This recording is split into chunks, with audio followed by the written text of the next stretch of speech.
My mother-in-law picked a bride for my fiance after we got engaged. Hey, she just wants a backup, you know? Ooh, poor timing. Well, around Thanksgiving a couple of years ago, I decided to formally introduce my significant other to my very melodramatic, emotional, and expressive Middle Eastern family. This more or less went well with the expected side eye from my older brothers and questions about babies from my mom. By the way, this comes from my burner 999, and if you want to submit your own stories, go to the r/OK Storytime subreddit. Whoop, whoop. So let's paint the cast here. We got a little cast, all right? Ooh. So we have a significant other, Peter, future father-in-law, Tim, and then the future mother-in-law, Karen. Uh-oh, we got a Karen in the story. Alert, alert, alert. We already know what's going to go down, ladies and gentlemen. During dinner, he sent some photos to his parents. This is the significant other, Peter, who neither care about nor want to participate in Western holidays and had been invited. The first thing she responded with was that my whole family looked like a gathering of terrorists. Ooh. Oh, this is a future mother-in-law? Yep. My goodness. Yep. Boy, she has so quickly earned her name. I mean, the only one terrorizing is you. You're putting a bomb in this relationship right now. Listen, Karen, we need to lock you up somewhere that I'm not going to mention, Put her okay? in Guantanamo right now. If you know, you know. He said it. Okay, I mean, we say this all the time anyways, but really? Oh, God. We say, wait, I hope they don't say it about themselves. Wait, they say that and we look Opie like says, terrorists? okay, I mean, we say this all the time anyways, but really, racist. I don't know if they're saying like they're saying them joking about themselves or what's going on here, but yeah, maybe it's like only they can say that kind of thing. The jury is still out. But Peter, significant other, got on the phone with her to chew her out, and my Asian language is just strong enough to pick up the gist. Then she responded that he should not be with a fat terrorist and needed to come home immediately to meet the neighbor's nice daughter. Wow. Whoa. I mean, in-laws are we've absolutely already crazy. 3 sentences in. Absolutely crazy, but it's, you know, like I feel like this is like a little bit too much, too late. Like you missed the boat. You know, you can't introduce the neighbor's hot girl. You know, before at the wedding. Not in her mind, dude. That actually, the wedding is the perfect time. I guess that's because true. it's the last. Because it is the last chance you get. And just put her in the dress. I guess she was hoping it would end on its own accord, and now she's like, oh wow, we're getting to the finish line. I better trip some people up. I think we're throwing some Hail Marys right now. And wow, mother-in-law, I'm flabbergasted. She said that he needed to come home to meet the neighbor's nice daughter who was home for the holiday. This did not happen. He didn't see them for 2 weeks after that conversation. Okay, so maybe a little phone lock screen putting him in timeout going on. Okay, that's good. Well, we like the tiered boundaries. Yeah, I mean, there needs to be a confrontation immediately. Yeah, intervention. Yeah, exactly. So let's fast forward in our intercultural love story to last year, when Peter and I decided it was, about time to get this party to the next level. Ooh. AKA married. Fun party. He talked to his parents. Tim, the father-in-law, was mostly okay. But wouldn't you know, Karen, the mother-in-law, had a complete mental break. I mean, we already know this. I mean, she called your whole family terrorists. Yes, it is. Karen has made it extremely clear what she thinks and feels. Yeah, I feel like this is par for the course, Dude. You should expect this from a Karen at this point. Unfortunately, yes. Yes. She lost her ever-loving mind, proceeded to scream emotions are not his family strong suit, and said she would be disowning her only son. Cue the next 9 months of nearly daily love bombing, creepy text messages and emails, and randomly showing up at Peter's apartment in the middle of the night. Until he went full no contact with his mom, and Tim, the father-in-law, shipped her back to their homeland to calm down for a few months. This is crazy. The ship back to the homeland is crazy. That is Bro. Roomba return to charge point kind of deal. They said, can I get a refund? That's insane. Wow. I mean, I guess it's like time, but I've never seen this in the history of the show. Sending them back to the homeland to reset. I mean, what better place than to catch some Z's, brother? Oh my God. I mean, at that point, like, I don't know. We might have. Tell me you wouldn't feel better after wrestling some gators for a couple of months. I mean, that does bring me a lot of peace. I can't lie. That's my happy place. Now, I mean, because clearly I was a terrorist. I was a terrorist all along, right? We have an update. We are so far from the end of the story. We have so much more to go. Oh, wow. I mean, like, I think we're doing everything right here, right? Yeah. In terms of, not in terms of the mother-in-law being racist and all that, but in terms of OP and their significant other putting a lot of boundaries on the mother-in-law. I feel like OP's fiance is choosing her over the mother. That's yes.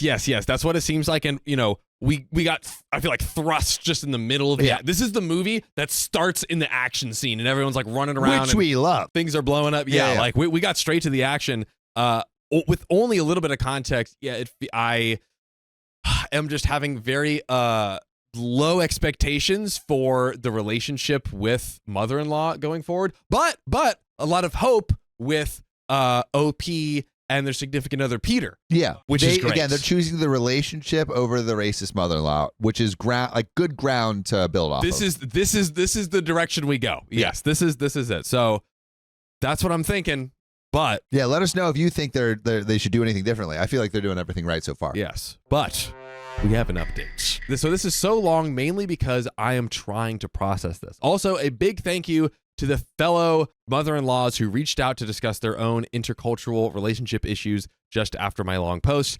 Didn't think I'd have anything to share again so soon. But Karen calls father-in-law, Tim, while at the airport in a big Asian city. It's the new niche industry. Wait, is Tim the significant other? So Tim is the father-in-law. Who's the significant? Oh, Karen's the mother-in-law. What's the significant? Peter. Peter. Yeah. Should I just say mother-in-law and father-in-law?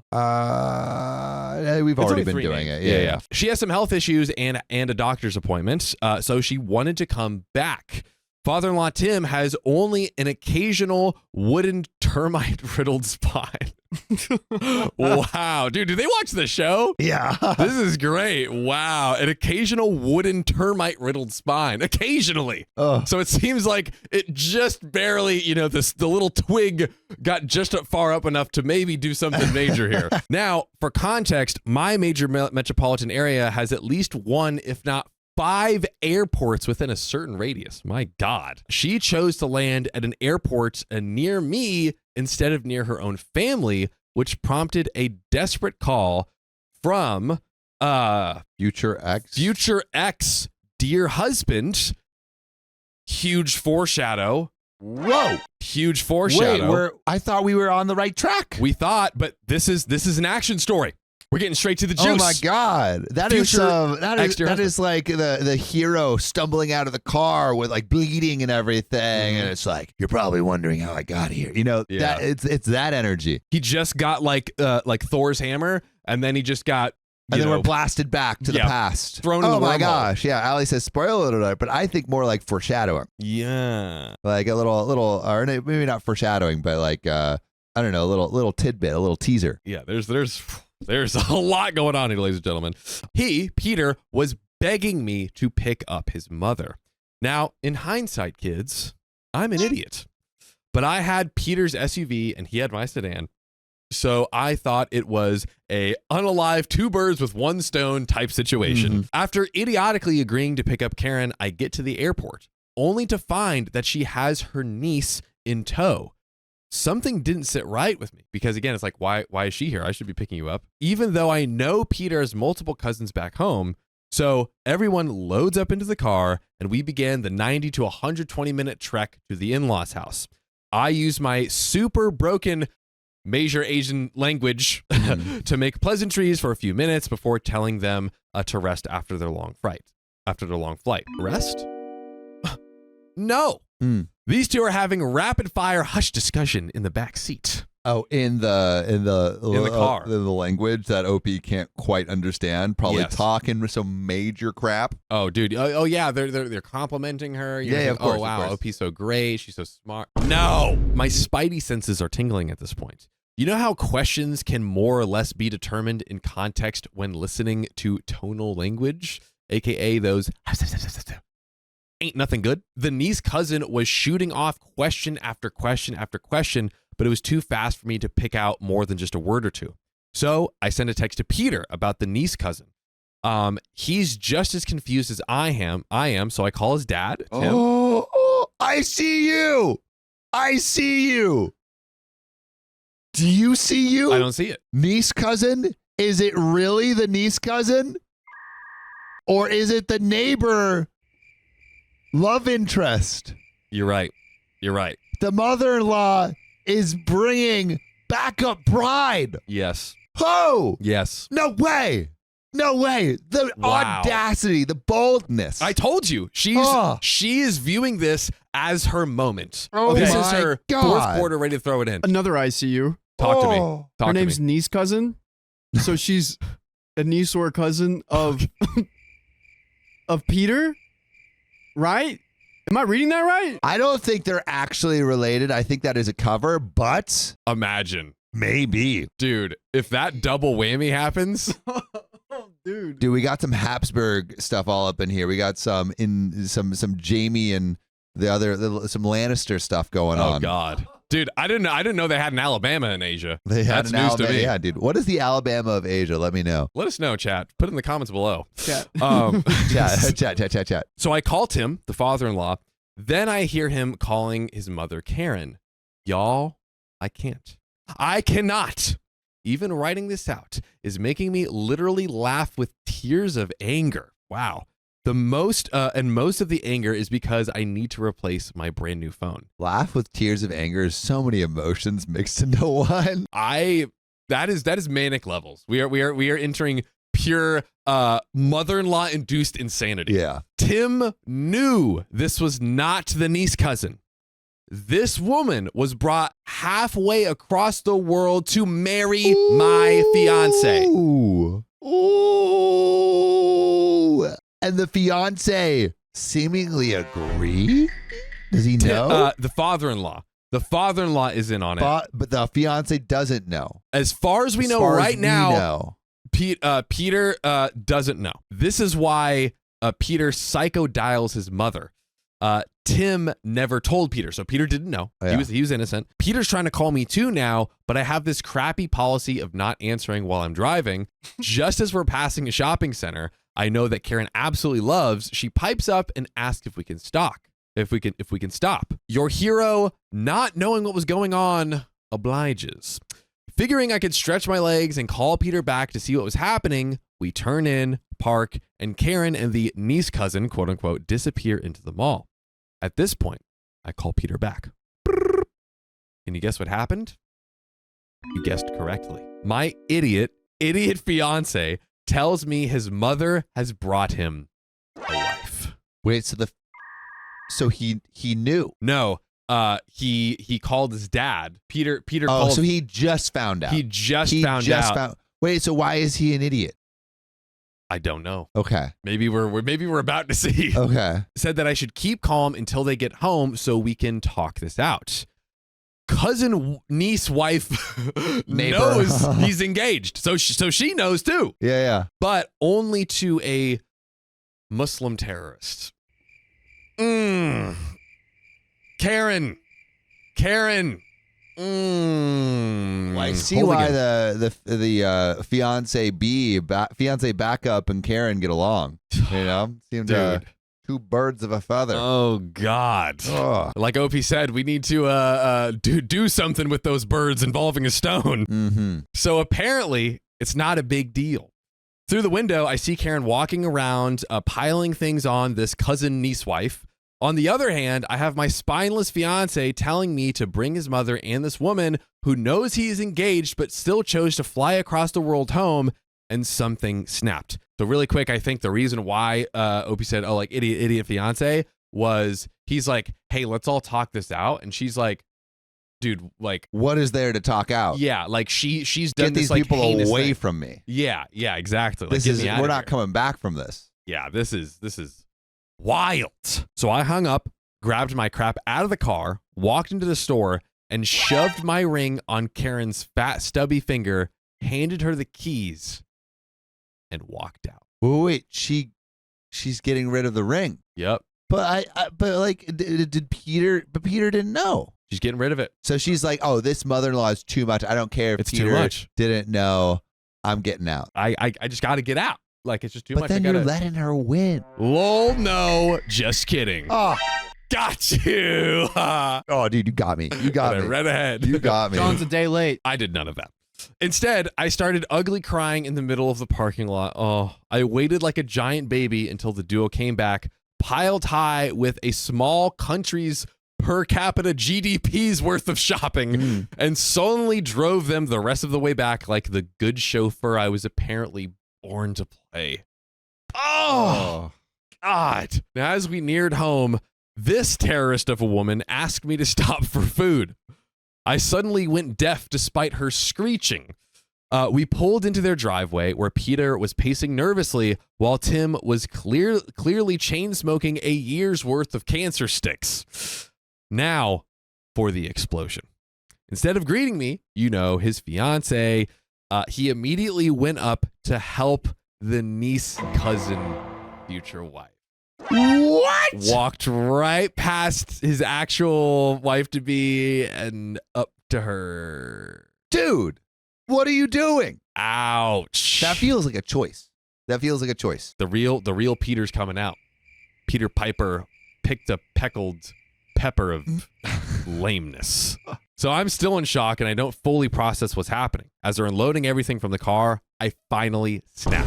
Karen is talking mad crap about me. This witch can't even say thank you, and she's using her broken English, so niece, wife, cousin doesn't understand. I am quietly off to the side because mama didn't raise no hoodlum, raging at future dear husband who does absolutely nothing to stop her. Y'all know that moment when you just don't want to deal with it anymore? This is that moment. I'm done. I'm actually done. This man is doing nothing to stop his mother from calling me a dumb witch. Which, whatever, lady. Witches get paid. Yeah. Hope he's a great writer. And he seems more concerned about his wife, cousin, niece. Peter is hurriedly whispering for me to behave. To behave. How about everyone else in this story? And also her, like OP just being like, I cannot believe this. You need to stand up for me. Yes. You need to also stand by my side instead of niece, neighbor, cousin. That you are with. That's not overreacting. That's just stating your need. Dude, to the which in a dire, desperate time. I mean, Behave. Oh, okay. I feel like this is the end. yeah. This is the end of the relationship. This is the This end. is the end. And well, I mean, just I get it. She's like, this is the moment where it's done.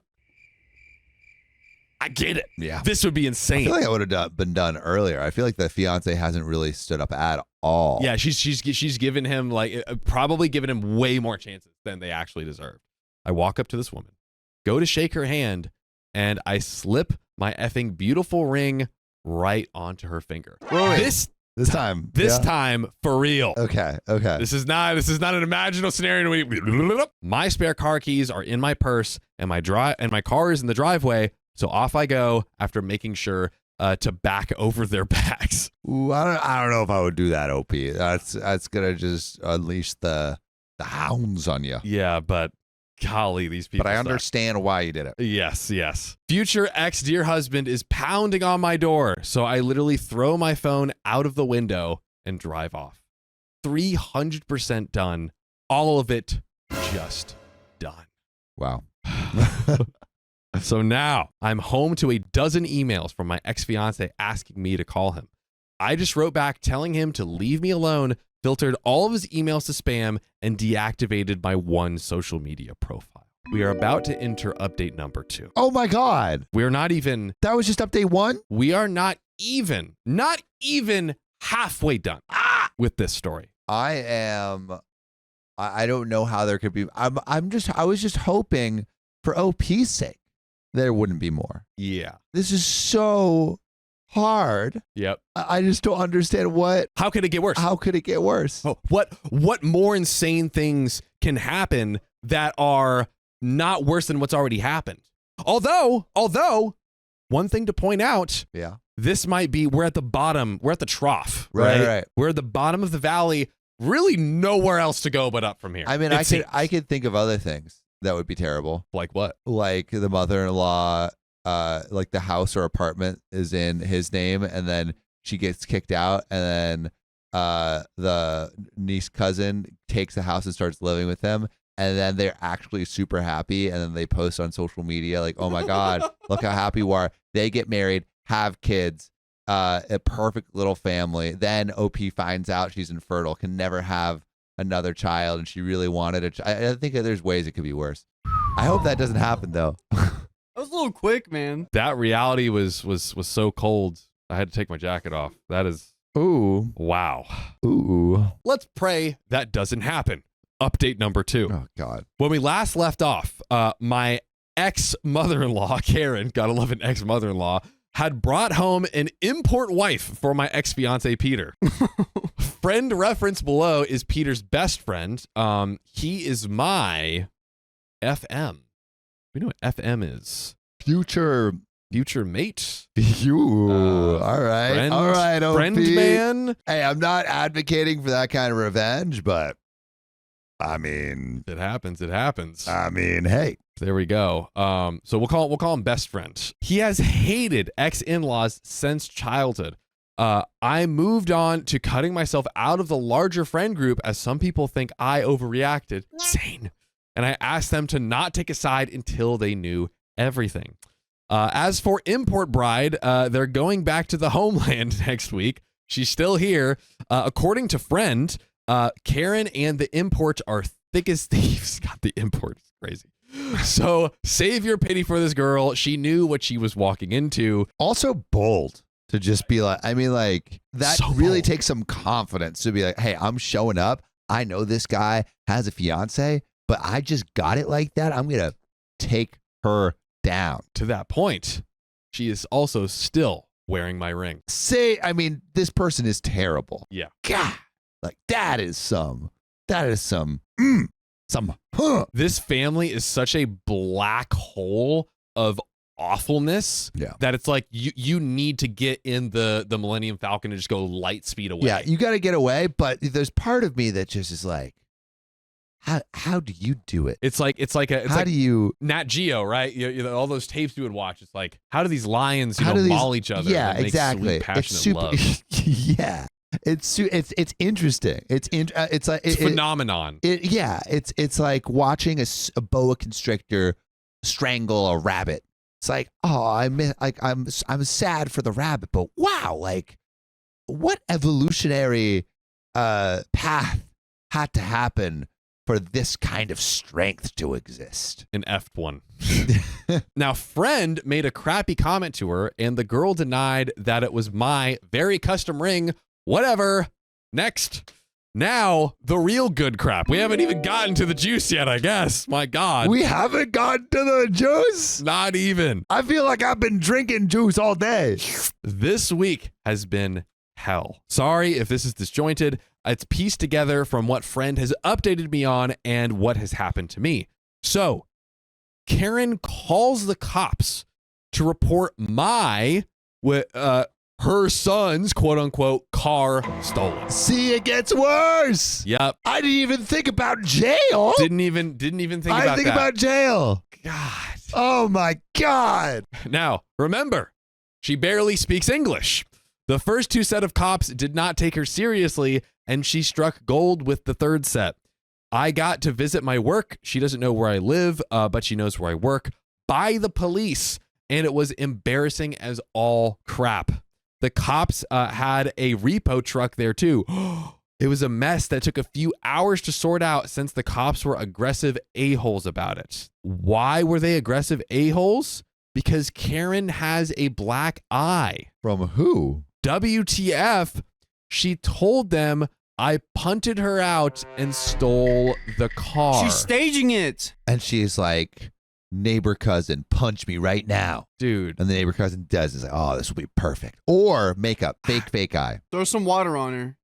See if it's fake or not. Oh, yeah. I would hope it's, but dude, I mean, I again, we all thought going into this from like the first 3 sentences, like, oh, this is a crazy Karen mother-in-law. She's outdoing herself. She is reaching new levels that Karens have never reached before. Friend is adamant that Peter knew nothing about this plan. Peter would know what a harmful act charge would mean for my career. Bad things, many bad things. I straight up set the cops straight with all the emails, voicemails, etc., etc. So keep your receipts. Bravo. Keep your receipts with crazy people. And I gave them Friend's contact info. Now the cops in our cities know what is going on, so at least that's a relief if she decides to keep escalating this, which she probably will because I won and she lost. Edit, it's also a brand new car with no plates, so it's a little trickier to run ownership. At this point, I only own the car for 7 to 10 days. And I'm really assuming here, the first 2 set of cops lost interest when she didn't have a black eye and proof of ownership. Then again, assumption here, the 3rd set of cops decided this poor, hysterical, mistreated, sweet, innocent immigrant woman had been taken advantage of.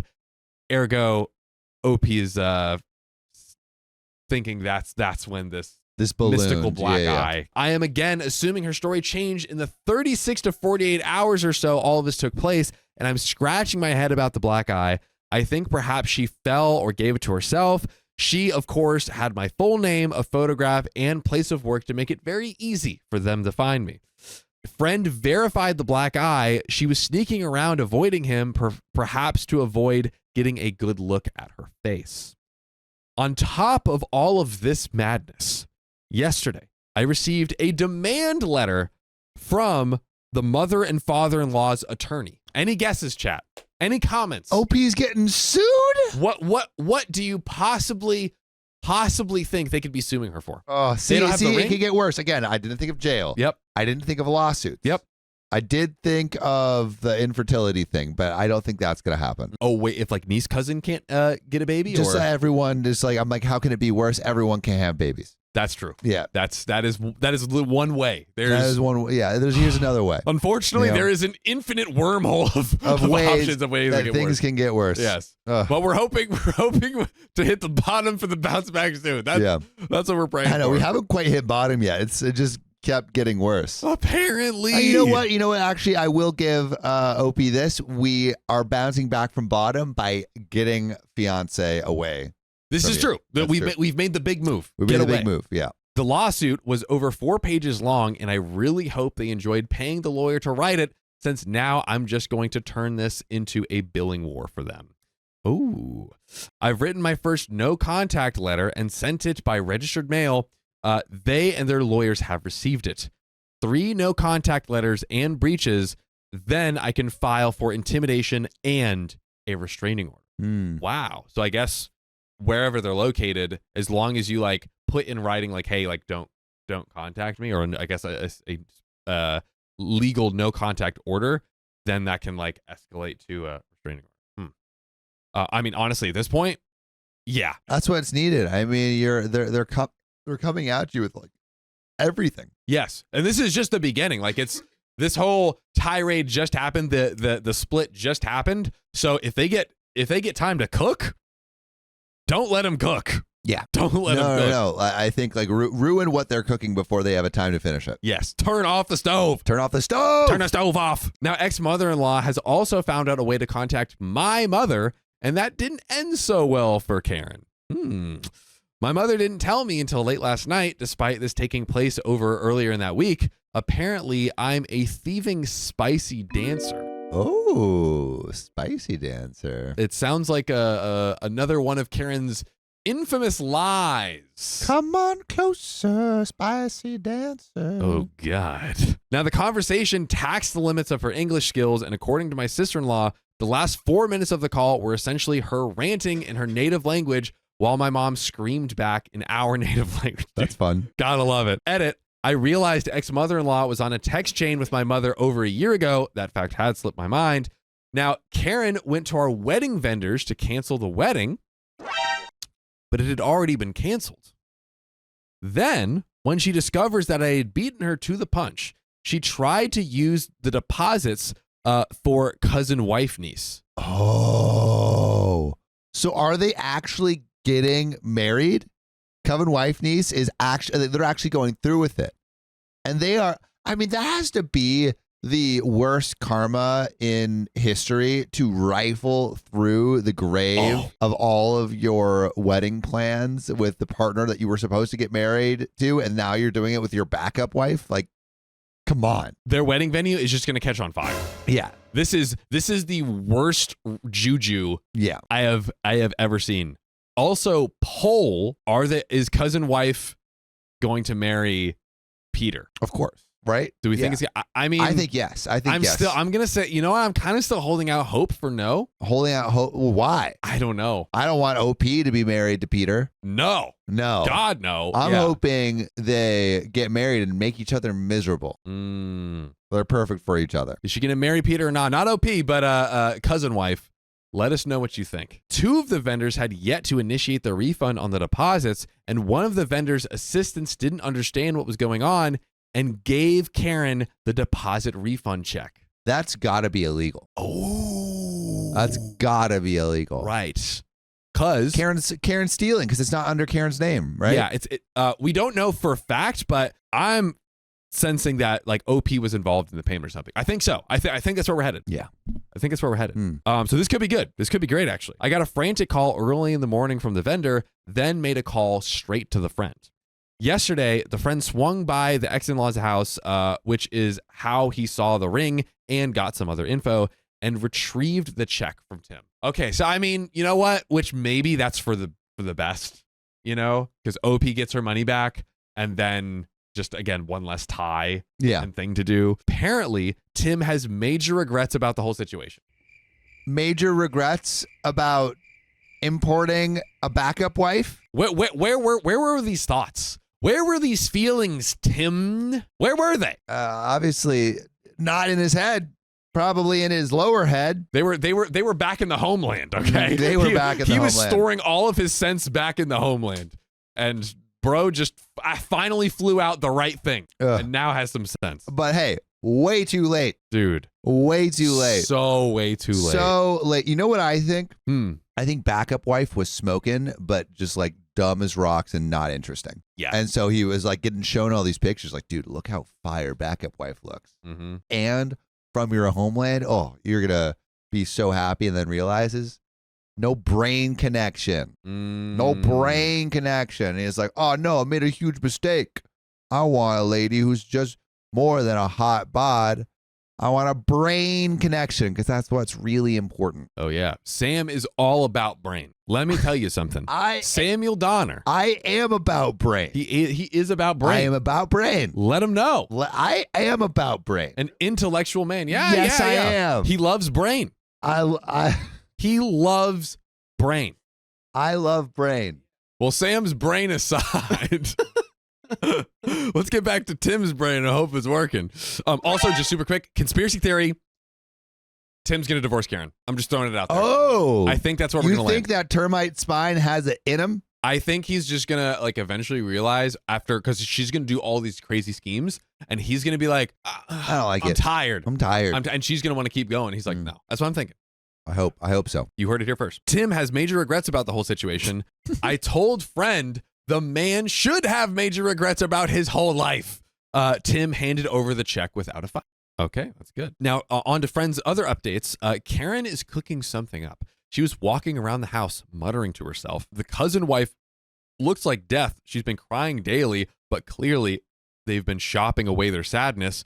Tim seems removed from the situation, and not a one of them has heard from Peter all week. He spoke to friend once in an attempt to get through to me and flipped when he heard about the cop situation. So good for him, I guess, for deciding to have a spine, but too little, too late. There's a lot of too little, too late. That's right. Edit. Friend just texted me now. Peter hasn't shown up to work. hasn't been back to his condo and isn't answering any calls. I am now torn between caring and not caring, and we have the third update. I mean, I feel like you've been given enough to not care. Yes. I think I think you've been sucked into this vortex of just like a cesspool of tar and just, and I think you need to get out of it and let agree. his family deal with that, 100% agree. This is just like a snippet of their relationship. This is like it was just right before the fallout. What about all the times before? Like, OP has probably had to deal with so much from his family, and she just deserves to like remove herself and invest in her own happiness and just rebuild her life. Ray says, "OP, not your monkeys." I think I agree. Get out of the circus. Yeah. Throw those clowns. He probably feels terrible. He probably feels terrible and wants to just hide in a hermit hole because he realized he messed up his whole life. Mm-hmm. And let him figure that out on his own. He's got to learn the lesson. He's got to learn the lesson, honestly. But we have a third update. Ooh. So, because I'm not allowed to refer to the bride as import, I guess I'll call her new woman. There we go. Ring Sting, aka the bride importer, aka nominee for Idiot of the Year, aka Karen, is halfway up my butt right now. Peter has yet to resurface for her, but he is in contact with his best friend, the friend we've been talking about. So she's convinced I've unalived him and I'm hiding his body. She doesn't stop. She just doesn't stop. Oh. Friend had Peter call the police to do the whole I'm alive and my mother's crazy thing. Didn't know that was a thing. And yet I still had a local law enforcement officer show up at my work again. Dude, she's going to get her fired. Like, this is so bad. I mean, but couldn't you sue the mother-in-law at that point for leading to your wrongful termination, something like that? Yeah, something like that. Also, the restraining order. We don't know if has that been broken. It seems like there's something we could do here if it all goes. But wow, something that just a reminder. Love is a beautiful thing, but if someone can't keep their crazy family at bay, then you're marrying into that family and you're getting a little piece of them your whole relationship. And I think that is just as good of a reason to end a relationship as the partner itself being terrible. At the end of the day, it's going to cause your life to be this. Yeah. Like that's the bottom line. Look at that. Do you want that? You don't want that. Yeah. So no, I have not spoken to Peter and I don't care to. Karen's lawyer sent me another nasty letter with a lawsuit attached to it, threatening to file it if I didn't pay Karen the money she's convinced that I owe her. Who's this lawyer? Yeah, dude. Get a job. I mean, honestly, this dude is like, she's going to send me on this endless goose chase. Hours. Paper. Yeah. Hours. Paper. Whatever. It was a fun 30 to 40 page read that has so little merit, I think my dog would have more of a standing to sue me with. 30 to 40 pages? Man is printing. Yeah, dude. Printing. This lawyer is like, yeah. His kids are going to Harvard after this. Full ride from daddy. So I wrote back, lol. That's it. That's great. I love I'm sorry. I love the idea of writing back like with like a fancy signature. It's in an envelope. You send it out, and they just open it up, and it just says lol. Karen has been calling me daily to rant in broken English about what a witch I am. I changed my number, but she got my new number from the idiot front desk at work. Literally every time she calls, I fire off a no contact letter to her and her lawyer. She has also contacted my realtor claiming to be an interested buyer for my condo and generally disrupted the open house. Wow. Can't you sue for damages? Maybe she's building her case up. Yeah. Maybe. The realtor had to call the cops to have her removed. It's been a god-dang circus. Now, my plans to move have been slightly screwed up, so I'm going to be super cautious. I have seen her and a suspected flying monkey at least once this week, someone who's going to feed some information. Mm-hmm. They live far away and she does not drive, so I'm trying to figure out what the heck is going on and working on a protective order of some kind. But I'm not here for this BS. I have some juicy gossip for you, llamas. Hot goss. Oh, God. Give it to us. The cousin wife got on a plane and went back home. Ooh, tail between the legs. She's gone. She's out of here. Get out of here. Yeah, I mean, like, legally, how long could she stay? This would be Probably like a 90-day not, fiance type situation. Yeah. The 3-month visa, and then she's back. Out of here. Friend offered to take her to the airport to make sure this happened. Karen doesn't drive, and Tim has made himself scarce. Now I know the full story of just how crazy Karen is. Wait. So, again, just to put this into context, everything that we've seen so far is OP's perspective of the tip of the iceberg of the crazy Karen. Now we're going below the water. Oh, yeah. And we're seeing the 90%. We're seeing the bottom of the iceberg. Oh, dude. I don't know if I'm ready. I don't know if I can handle that much iceberg. I don't think anyone on this earth can handle that. Yeah, we're going to be split open like the Titanic. Oh, God. Oh, going to be gushing with water. For your amusement, I present Ring Sting in the abridged tale of the import bride. Amazing. Peter is missing in action. Karen's time out in the motherland led her to using a matchmaker for her precious... All right, we're going to pronounce it right. Jinyang Baobei. Jinyang Baobei. Come on. Tonal language. You gotta make sure. Wait. Put it on the screen Jinyang again. Baobei. Yeah. No. Bao. Baobei. Bao. Jinyang Baobei. Yeah. Xing Yang. Baobei. Ah. You gotta do the U. Bei. Baobei. I crushed it. Let me know how well I did in the comments below. A suitable wife. So trying to find her precious boy a suitable wife. Wait, can you say that again? No. It is this matchmaker that introduced Karen to the new woman's family. Karen laid on the tale that they lived in the top American city with many properties and investments. That Karen's son, aka my ex, had an assistant, apparently me, who was madly in love with him, but developmentally disabled. Riley, check in with me here. What's happening? What's happening, brother? That's crazy. What's going on? I'm just enjoying every sentence OP is writing. This is the best author I've had all week. Oh. The son was doing the right thing by allowing this woman to live out her fantasy until he could find his perfect wife. Now, Karen also calls ex. We can't figure out if it was her nephew or her friend's son because it was not ex. His mother tongue is atrocious. And so basically she planted like one of her, like her nephew or something. And it was like, oh, pretend to be my son so we can like lure her over here. And so the nephew posing, yes. Wait, another nephew? So yeah, she got some young strapping man or whatever to answer the phone, pretending he was Peter, to convince this woman like, oh no, I'm gonna be with you. You can come over. It's okay. Like, So the woman wasn't actually in on it. So Backup fiance.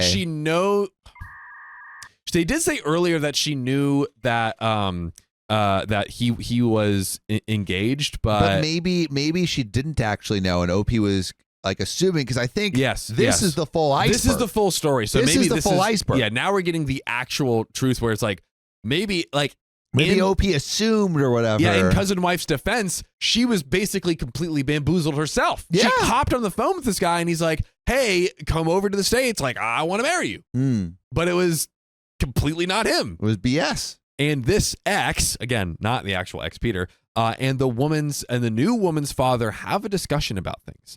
The new woman's father liked what he heard because of many reasons, including Karen and Tim's social standing in their province. So she needs to go, and her father basically gave her a 2-week heads up that she has a husband in the U.S. now. Literally, a cousin wife's dad was like, "Oh yeah, you're engaged. You're gonna be married." There's something nice about that, you know, dude. I'm telling you, we got to get you a matchmaker, bro. Dude, that would be that. I would do that, dude. I want to be one day. You crush. That's true. You do be trying to matchmake over there. I'll try. I just need to meet new people. Yeah. I just need to meet the people and then I can matchmake them. The new woman goes on to tell friend that during the whole flight, Karen is showing her photos of X, talking about his success, etc., etc. The new woman had the foresight to ask if X was involved with anyone, and Karen let it slip that, he's actually engaged, but she doesn't matter. So she did know. So she did know, but She did eventually find out. But like Karen's just trying to brush it on the rug. Yeah. It's like it's not a big deal, Just goalie, but very weak goalie. Absolutely insane. Now, the new woman couldn't do much at this point, given that she's already sitting on the plane. So she does not know that but at this point, she still didn't know that she never really spoke to the ex, Peter. She thinks she did. Yeah. And he was like, I want you, da-da-da. So she was just as flustered by me as I was by her. But no apologies were to be had, and she still had my my ring. Karen took her shopping to buy her silence, but the new woman broke down and called her father the night before the flight. A part of me feels bad because she is so young and very sheltered. Father was understandably livid, and friend asked the new woman to update him about what happens when she gets home. So now the friend is basically in communication with a cousin wife to like she's out of here. She's like broken down, like what a sham, I came out here for nothing. Yeah. I would be pissed too. Yeah, dude. I think I'm getting booed up. Yeah. And then all of a sudden it's all a ruse. Could you imagine? Maybe an hour ago, friend gives me the download. Her father called Karen and laid into her. He's threatening to sue in the motherland and has already started to create some havoc for her and Tim. She's being shipped off to Europe for a while to learn English plus get an education. This is the cousin wife. She's only 19, by the way. X and I are in our early to mid 30s. Whoa, Yeah. age difference. Yeah. Difference. Golly. Oh, that's a lot. That's a lot. That's a lot. So Karen decided to try to retaliate against the father and may or may not have sent hitmen after him. Whoa. Hear me out. Okay, go. Guess who has a freaking life insurance policy for him? Oh. Wait. Yeah. Sending hitmen? So you're thinking that the mail order bride's parents put a life insurance policy on the OP's fiance's parents. It's Karen. So Karen allegedly Karen was the one who ordered the hit. Yeah. On the father. Karen ordered the hit on Karen ordered a hit on the fiance's father? Cousin wife's father. Oh, on cousin wife's father. Yes. Okay. Yes. Oh. Karen ordered a hit on cousin wife's father because never mind. Cousin wife was threatening legal action on Karen. So Karen's like getting like the equivalent of the local Yakuza on him. Well, her cousin wife's dad back in the homeland is suing. He's stirring up all kinds of stuff, like suing, like all of that jazz. So she's like, Karen's like, oh, that's funny. Wow. Yikes. Bro, at this point, Karen has to go to like real jail for real life. Jail. We've talked about jail. No, this is like legitimate real world prison. Also, Valkyrie says Karen's got money. Yeah, they're probably, they said they had great social standing in their province. So not only do they have money, but they also got mob connections. Dude, this is yikes. Ordering hits on people? Dude, I don't even know who to call for that. Right? Or are you throwing us off your scent? I don't know. This is all insane. This woman has lost all of her grip on reality. Anyways, I thought this would be a nice snack. I may not have updates for a while as I'm trying to expedite my transfer and move. Great. I had some other crazy stories about this nutcase, but they're more BEC-ish and too heavily involved X to be appropriate for this sub. And ladies and gentlemen, there's another update? You're kidding. And you're kidding. This is the final update in the saga. Are we ready for update 4, boys? I am ready. Let's go. So y'all, thank you for the kind and supportive messages in the wake of this haphazard nightmare creature called my ex-mother-in-law. Karen has more or less disappeared after my emergency restraining order was granted. Thank God. Thank God. Law enforcement finally took her nonsense seriously after she tried to gain access to my apartment for the 4th time in 10 days. I am not living there and have not since everything started to happen. But between security cameras and the front desk guard's statements, she was pinned. Idiot woman. We don't know what she was planning to do. She didn't show up to court, but her attorney did. The judge was not amused, and her attorney said he did not even know where she is. What, Karen? The attorney does. Karen's attorney doesn't know where Karen is. I think Karen's skipped town. Yeah. Karen's gone on the land. Karen's gone back to the homeland to avoid jail time in the U.S. True, Yeah. but might even face jail time back home now with all that she's doing. Oh, yeah, Maybe. dude. I mean, maybe with her mob ties, she can just ice anyone that gets in her way. Golly, bro. Well, Karen was outside with the flying monkey that I saw her with before. I asked the court's police to help me figure out who he is, and after some back and forth, it came out that he is her nephew. A nephew that doesn't exist. Wait. Wait. Wait. I just got the chair pulled out from under me. Oh, wait. Say that again. Wait, say it again. After some back and forth, it came out that the flying monkey was her nephew. A nephew that doesn't exist. Which flying monkey? This is, he's been referenced very lightly. Sparingly. But there was like, a guy that was running around and whispering, possibly the man that cousin wife was on the phone with that was pretending to be Peter to convince her to get out. Possibly. Doesn't exist. So who is this person? We don't know. It seems like he's not actually the nephew, but man. So no one really knows who he is. And that made me even more paranoid. My friend asked my ex Peter. Was that my flying monkey? Oh yeah, I guess, which is the friend. Yeah. So my flying monkey, the friend, asked my ex Peter, and Peter doesn't know and still has not seen his mother, but he has seen his father.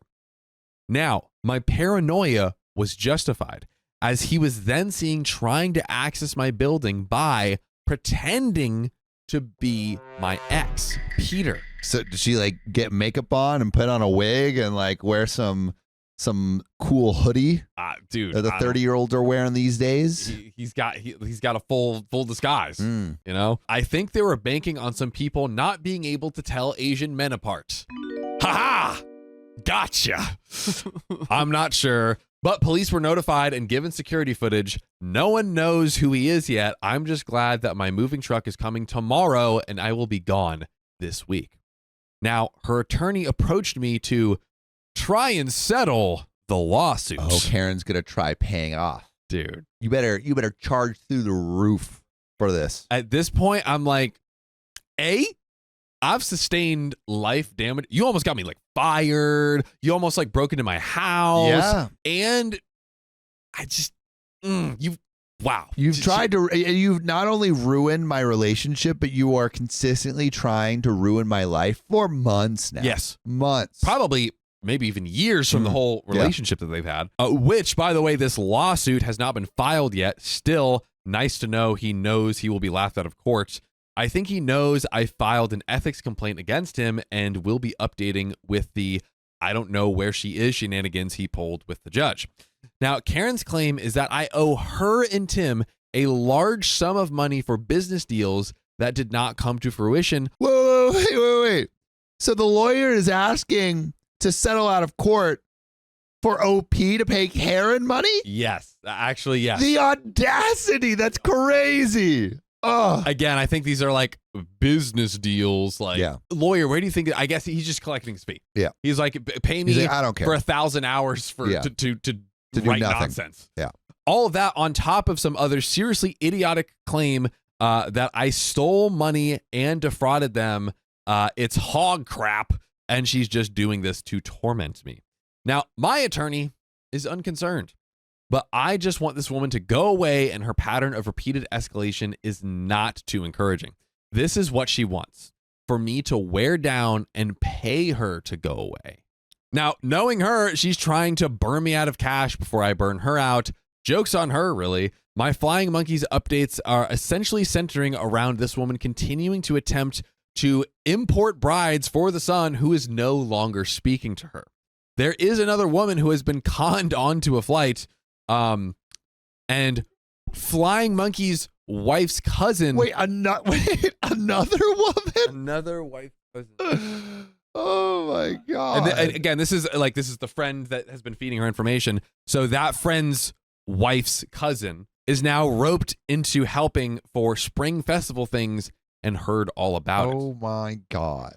Friend's wife's cousin is an extremely kind young woman. She told my friend's wife after everything happened, and I just found out about it. Oh. This new offering is due to arrive sometime in early summer and will be living with the ex-in-laws. Karen is suffering under the delusion that her son will return to her bosom, maybe even to her uterus. Who knows with these women? God. Golly. Yeah, Karen really just wants him to crawl up in there. Yeah. Oh my God. Karen is still running her mouth about me, this time telling her group of friends that I attacked her, stole money from them, and stole money from X. Lots of tutting and general comments about my ethnic origin were to be had. As far as the issues back home, my friend wasn't able to find out too much for fear of being outed, but has chatted with the original cousin wife's first attempt once. A couple of Tim's businesses / some property have been caught up in the turmoil in their home city. So like back home, all these businesses, these properties he got, it's not looking dire. good. It's looking bad. Thank God. It's unclear if Tim has tried to go back to clear everything up, but it is clear that the problems will not go away without sufficient monetary payments, which makes sense why Karen is going so hard on collecting from me if you think about it, which that method of like, oh, we're losing our like properties and business back home. Let's sue you with a invisible lawsuit. I mean, it's not going to work. It's not going to work. Just makes You sense. are delusional. I am confused how they made all these stories and how they made all these businesses and are like as in high social standing as they are, because they seem legitimately absolutely bonkers. Dude, it's almost as delusional as hearing a incredible banger episode like this and not running over to Spotify, Apple Podcasts, and your favorite podcast app and just hurriedly typing in OK Storytime to binge your whole catalog. Yeah, it would be like not almost doing crazy that. as that. It would not be, because we have what, over like 50 days of content? 52 days, they say. 52. They do say that. That's what they say. So you should go literally. to OK Storytime right now, wherever you get your podcasts. So, are we ready to get into the grand finale? I am so ready. Let's dive in. Hit me. Just a brief update, since so many kind people asked for one. I'm otherwise doing well. I'm keeping my head down, living that paranoid life out of not staying in one place for more than a day or two. Oh God, could you imagine? Yikes. Karen might be able to find me, but at least I'm going back to my home turf. She's welcome to fight me there. Edit to add, the moving company just left with no issues. Okay, we're getting our little epilogue here. Yes, Thank OP, God. you deserve peace. Oh God, peace. you deserve it so much. And I bumped my flight up by a couple of days. I will see you all on the other side. And is that where that ends? That's it. Ooh, baby. Now that was a saga. Wow. I'm kind of speechless, man. I feel like we had this thing blow up, but there had to have been red flags suggesting all this behavior before the moment that Peter, OP's fiance, was like, I'm on board with my new backup fiance imported from another country. Like I feel like there had to be moments where the Karen was crazy. This doesn't come out of the blue, you know? Yeah, I feel like we got plopped right at the point where she had been dealing with so much bull crap. Yeah. And she's just... But I guess like the lesson here is don't let it get to this point.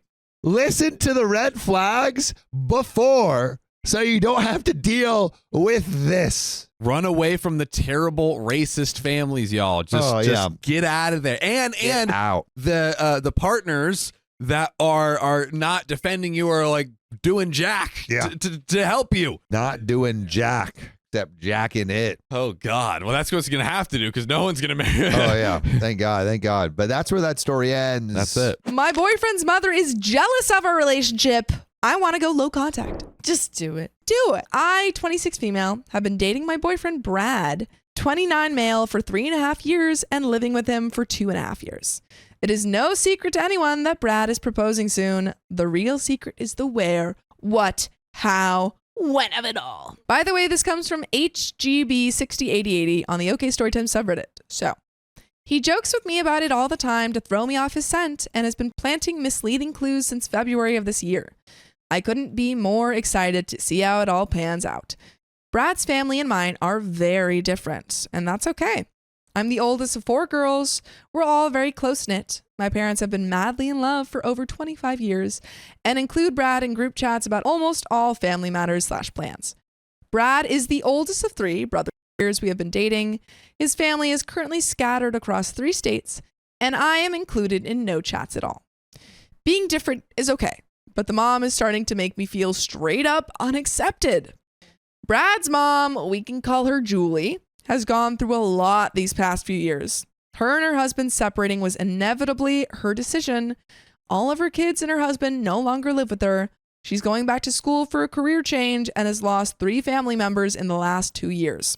She overall has been a very kind woman on the surface, with a very fiery personality and attitude, so I guess I just don't understand the apprehension towards me after being a supporter for her after all she's been through since I've known her. In the beginning of our relationship, she was fine, but would make small comments here and there that would rub me the wrong way. She would say how Brad is in love with her and how they grew up together, or other things undermining our relationship and establishing that she is the number 1 woman in his life. And this is his mom? That's what I was about to ask. This is the mom that's saying this? Yeah, weird. This is weird. A couple months ago, we were with a group of friends, and one of Brad's best friends jokingly brought up me and Brad's wedding, which isn't even officially happening yet. Julie got word of this and messaged me very early in the morning, basically asking when I got engaged. I never said I had. Someone else just joked about it. She then proceeded to ask when I'm getting engaged, which I responded, I don't know. But Brad has given me these misguiding hints here and there, which have been a fun little game.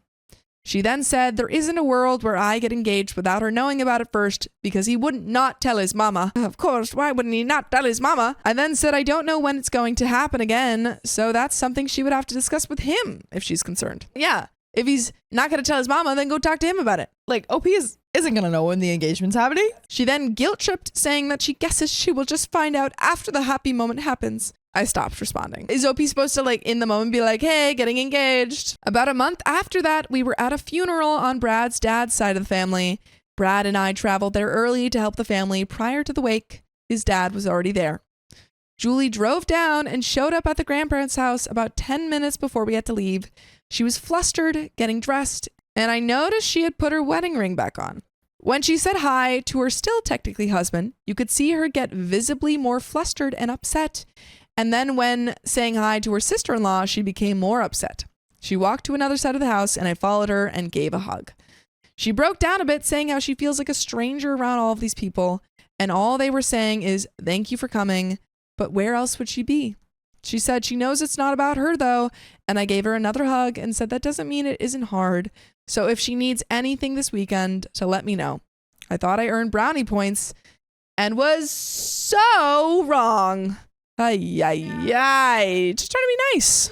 The wake was weird with her. I was only there as a support system for Brad and any other family member who needed it. I would keep my distance, pay my respects, and make conversations when appropriate. She was seen draped over her still husband, sobbing, would push her adult children toward the casket to pay even more respects, although they already had, and would grab Brad's arm and drape over him or guide him away when in conversations with me. It was weird. It feels like this weird jealousy. Weird. Like, she's like having control over like all her kids' stuff. It's like gross. Grow up. There came a time Brad needed a break from all the family friends and family, so we went to the break room momentarily. Julie followed. Julie, get out of there. As we were walking, the funeral director grabbed me and said how they're bringing in another dead person in the hallway, so to avoid it. A dead person coming this way. Watch out. There's another one coming. We got to keep it moving. About 3 minutes later, Brad tried to get through the hallway. I tried to stop him so he didn't get in the way or have to see another corpse, but Julie stopped me before I said anything. She told me to stop following Brad around like a puppy dog and that he's in good company surrounded by his friends and family. Hey, you know what? Tell that to a mirror. Why don't we look in a mirror? Why don't we tell that to ourselves? But let's be so real. I am his friends and family. The rest of the weekend consisted of rude comments in front of family members to the point where uncles and aunts on Brad's dad's side would pull me aside and ask if we have a good relationship. I would lie and say, yes, Family members would approach Brad and I saying how proud they are of us for our new place together and the life we were building. And I saw her scoff twice in the corner about this while looking at us. She randomly passed by me at one point and called me so rude under her breath for no reason that was obvious to me. She then, at the burial, while everyone was quiet and the casket was literally getting lowered, came and asked me why my face was like that. Probably because she's freaking sad and they're at a funeral. And why I look so upset in otherwise complete silence. I don't know, Julie. Maybe because I'm watching the final moments of a burial while my boyfriend is crying next to me. I just didn't respond. She also did other weird things that weekend, like asked the kids and her still husband to take a family photo at the family graveyard after the burial and then post it on social media. She's like, just at the graveyard with the fam. It's like her B-reel goes off and it's like her and then like the casket. It's like, I want to know if anyone's been posting at B-reels at the graveyard. I'm sure people have. Following all of that, paired with the previous comments about engagement, I felt I had to talk to Brad about it all. I didn't bring it up, though, for a couple of weeks until he was done mourning his family member. He was oblivious to some of it, as men are, but noticed some of it too and said he was so confused. He said it makes no sense why she's acting like this, so I blatantly asked if she knew about engagement stuff, which he said she had told her right before this all started. By the way, you can tell us that you're going to join us live every weekday at 3 p.m. PST on YouTube. Just tap our profile. And there is a little bit left to the story, but what do we do here? I mean, I think you have to directly tell your partner and say, hey, like your mom's being really weird and like, making me uncomfortable, and hope that he can go and have a conversation with her.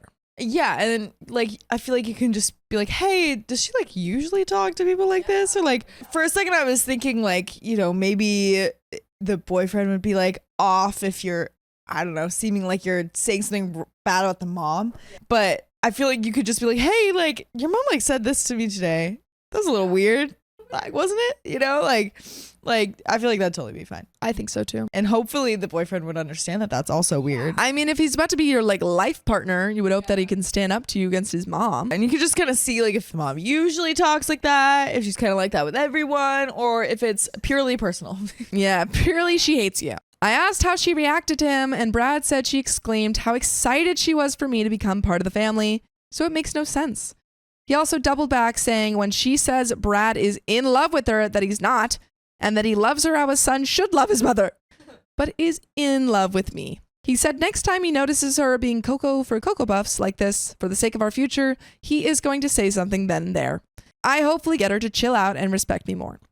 With the engagement probably creeping up on me, I just get so nervous that I now have years and years of her mental torment to look forward to. Should I wait for him to address her when the next thing happens, or should I squash all of this now and have as adult of a conversation as she can have and set some boundaries early?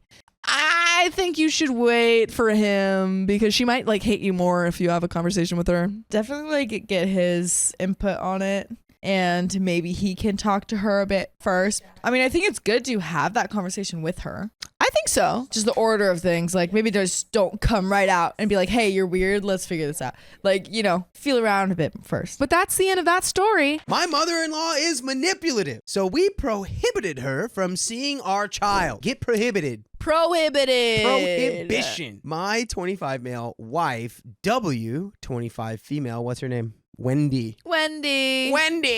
And I started dating in college. Dated for a couple years before getting married and have now been married for almost 4 years. We have one child who's 6 months old, M. My wife and I work. So after Wendy's maternity leave ended, we had to look for different daycare facilities. By the way, this comes from user BInsane32 on the r/OK Storytime subreddit. Okay. So the one we chose did not start accepting new babies until mid-August, and Wendy had to go back to work mid-June. From mid-June until mid-August, we had my mom, my younger sister, college age, and Wendy's mom watch Maddie on different days of the week. My family lives an hour away, so my mom came over. My mom came once a week, and my sister, who's the only one we paid, came twice a week. My mother-in-law, Wendy's mom, lives 15 minutes away, and she watched Maddie twice a week. Since we were dating, mother-in-law has had extreme trouble with controlling her temper, her tongue, and her actions. Hey, pause? Temper, tongue, and actions. But pause? There were times when I was having dinner with Wendy and her family, and Wendy and I had to leave as Wendy's mom was screaming, throwing Ooh. things, slamming doors, and even involving me and asking if I agreed with her. She's like throwing slamming things. She's like, stuff, OP, what do you think? breaking OP's like, stuff. I don't know. Ah! Sure. What do you have to say about this, OP? Don't you agree with me? Don't you? Yes. Yeah, I do. Please. Of course. Please don't let it hit me, please. Since we got married, this has declined, and we don't see her every week. However, since Maddie was born, things have escalated. We had several mini arguments with our mother-in-law over the summer, as mother-in-law is very opinionated and does not know how to keep things to herself. A great quality in any person. You don't want that. When confronted about unsolicited advice, her response was literally, "So what am I supposed to do if I don't agree with y'all? Just shut up and not voice these opinions?" Yes. Yeah. Yeah. Literally, yes, please. You nailed it. Yes, please. One go. You're so smart. Once daycare started, our plan was to send Maddie to daycare Monday through Friday. We did not want Maddie to be watched by family for 3 main reasons. Number 1, daycare is consistent as long as Maddie doesn't get sick. If daycare workers get sick, they have subs. If mother-in-law or my mother gets sick, there are no subs. 2, my family cannot commit to watching her every day for the next year, and mother-in-law has a history of being unable to control her anger and tongue. 3, mother-in-law has more than once given us a couple days notice that she was unable to watch Maddie on a day she was supposed to watch, which is another reason we value daycare's consistency. However, over the course of several weeks, mother-in-law hounded and argued with Wendy, saying it was, quote, unwise to pay for daycare when she was available and willing to watch Maddie all week. But she's crazy, so actually it is wise. Yeah, I think it would be unwise to leave our baby with you, the crash bang smash person. The throw everything around them person. Yes. We finally agreed, though, to let mother-in-law watch Maddie on Thursdays and Fridays and send Maddie to daycare Monday through Wednesday. This would both save us money and get the mother-in-law off of our back. Or so we thought. Flash forward to this past weekend. Maddie has been sick and unable to attend daycare for the past week and is also unable to attend daycare this current week. Mother-in-law watched Maddie every day last week and there weren't really any issues. Okay. Thank God. Okay. She did her job. Good.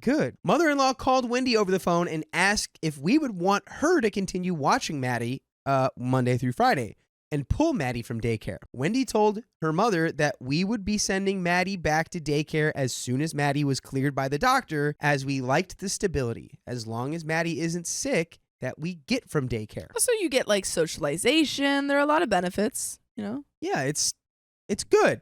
Yeah. It's good for the child. This is when it all hit the fan. Mother-in-law became irate and started yelling at Wendy over the phone, criticizing our parenting decisions and saying that the real reason we wouldn't let mother-in-law watch Maddie 5 days a week is because we were punishing her. Or 'cause punishing you're who? Crazy. The mother-in-law? Yeah. How's You're that a punishing- punishment? Oh, You don't have to babysit. you're punishing me by not making me babysit your child all week. Wendy assured her mom that we were not punishing her and that it was for logical/common sense reasons why we wanted Maddie in daycare, as even this upcoming week, mother-in-law had stated she was unable to help with Maddie for at least one day. Mother-in-law then yelled at Wendy, stating, and I quote, "You're doing Maddie a disservice by not letting me watch her moving forwards." Again, there's going to be days where she can't help out. Yeah. That's just how it works. There's got to be days where she's probably busy or she has a doctor's appointment. And then who watches Maddie? And then who watches Maddie? Exactly. Wendy then became angry with her mom and told her it was none of her business what decisions we make regarding Maddie, as we are the parents. Yes. Yes. Wendy, put your foot down. Mother-in-law replied, "Oh, yes, it is my business. I'm the grandmother. There are laws that give me rights to Maddie, even if you don't like it." So now she's like threatening What? to steal this kid? What? What laws give the grandparents Well, there are the rights grandparent while the rights, parents are still but there? not then. Yeah. There are laws that gives me rights to Maddie, even if you don't like it. And this was the icing on the cake. And Wendy hung up on mother-in-law. Good. After we discussed what Wendy's mom had said to her, I was furious. Firstly, in my opinion, it is way out of line to criticize the decisions I and my wife make regarding raising our child. If we're doing something that will cause harm to our baby, even then, do not criticize us. But if it's not that bad, do not say we are doing our child a disservice. Secondly, making vague threats and saying that you as a grandparent have rights that trump our rights as parents? Yeah, no. No, siree. Together, my wife and I decided that mother-in-law would not be allowed to see Maddie at all this week. There are no rights, such as mother-in-law referenced in our state. We looked. She would never get to see Maddie again. Honestly, I want to say never again now, but to try to not have Maddie grow up with estranged grandparents and to be gracious, we're giving her one more chance. When we informed our mother-in-law of this, she called and said she wanted to speak to both my wife and I over the phone. In tears, she asked why we were doing this and if it was something she said. We said, yes, this is a punishment. That's what I said. This time. Yes. And That's it exactly was what I said. because she said we were doing Maddie a disservice and her comments about laws. Mother-in-law vehemently denied saying anything close to what she said, swearing she didn't even know what the word disservice meant. What? Well, now you're not. That's so funny. She was like, "You're doing Maddie a disservice by not letting me watch her." And then they're like, "Hey, it was because you made those comments about us doing a disservice to Maddie." And she was like, "I didn't even know what that word meant." She straight up said, disservice?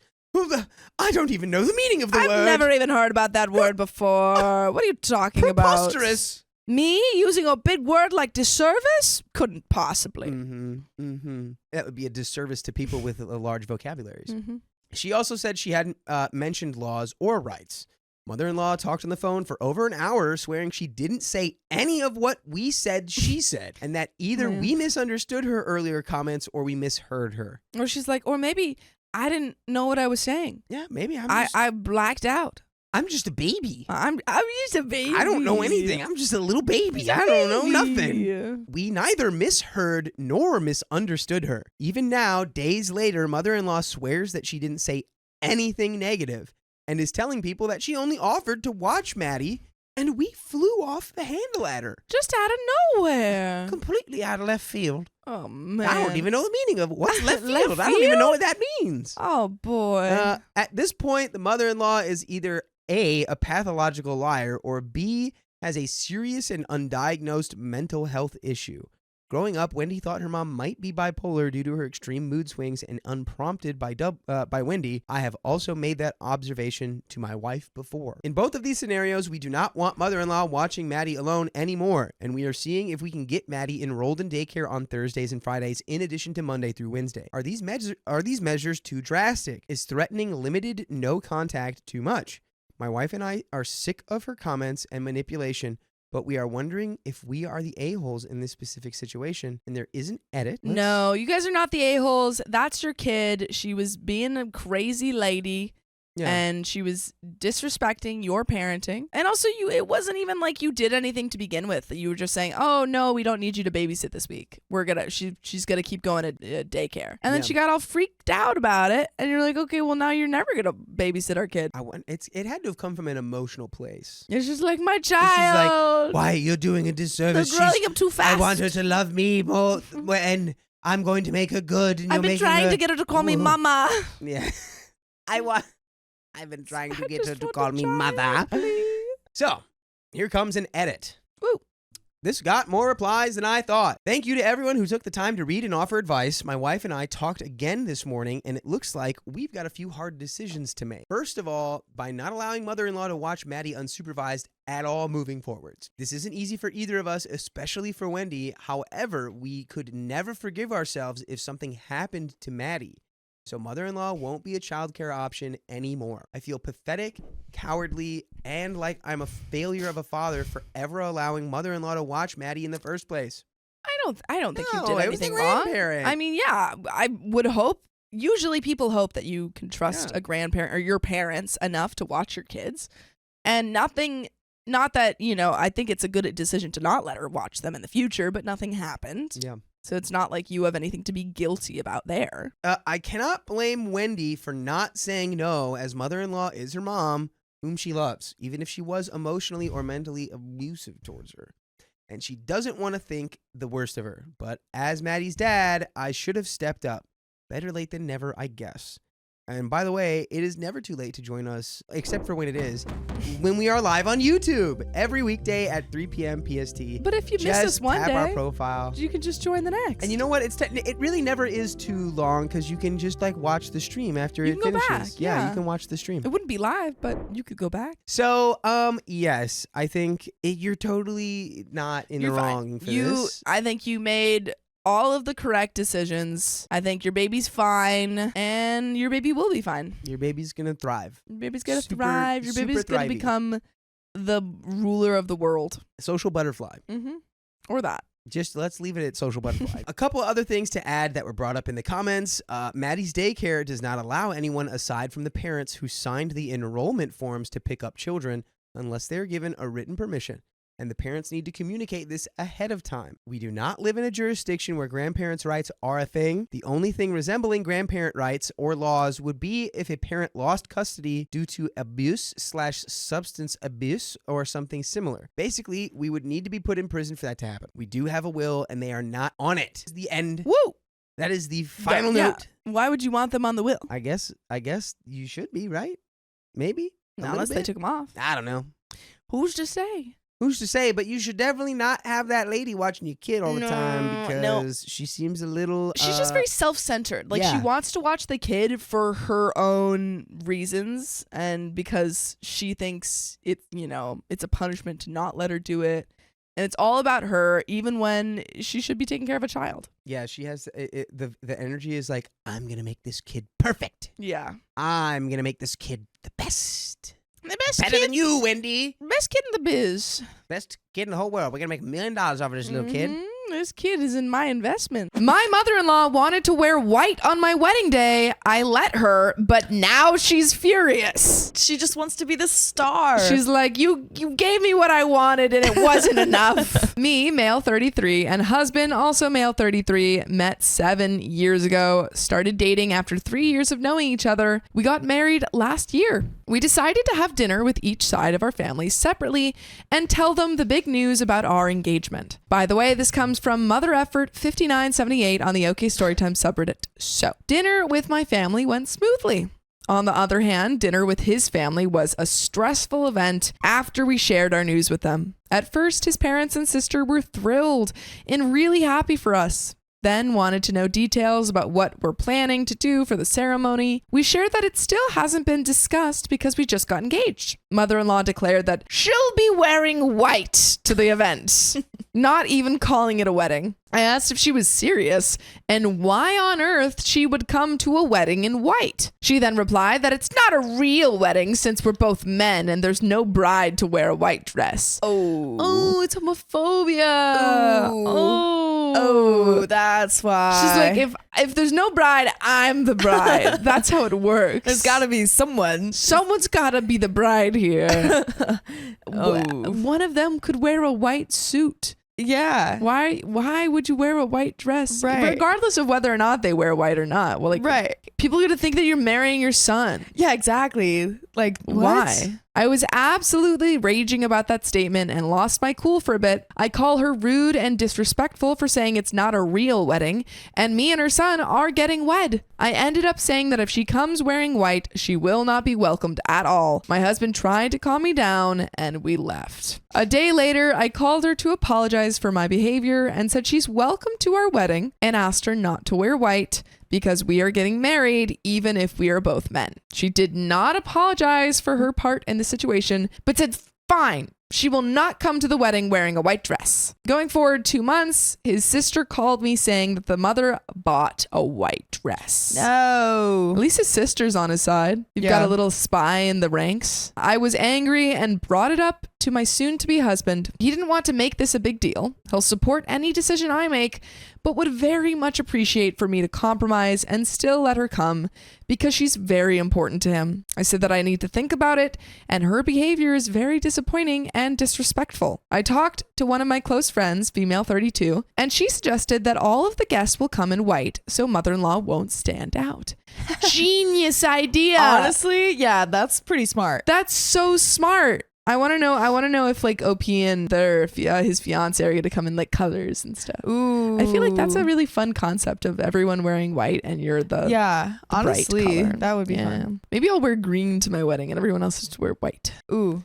I like that idea. I green. like it. I decided to be even more spiteful and ask only women to come in white dresses. And if it's their wedding dress, I would even appreciate it more.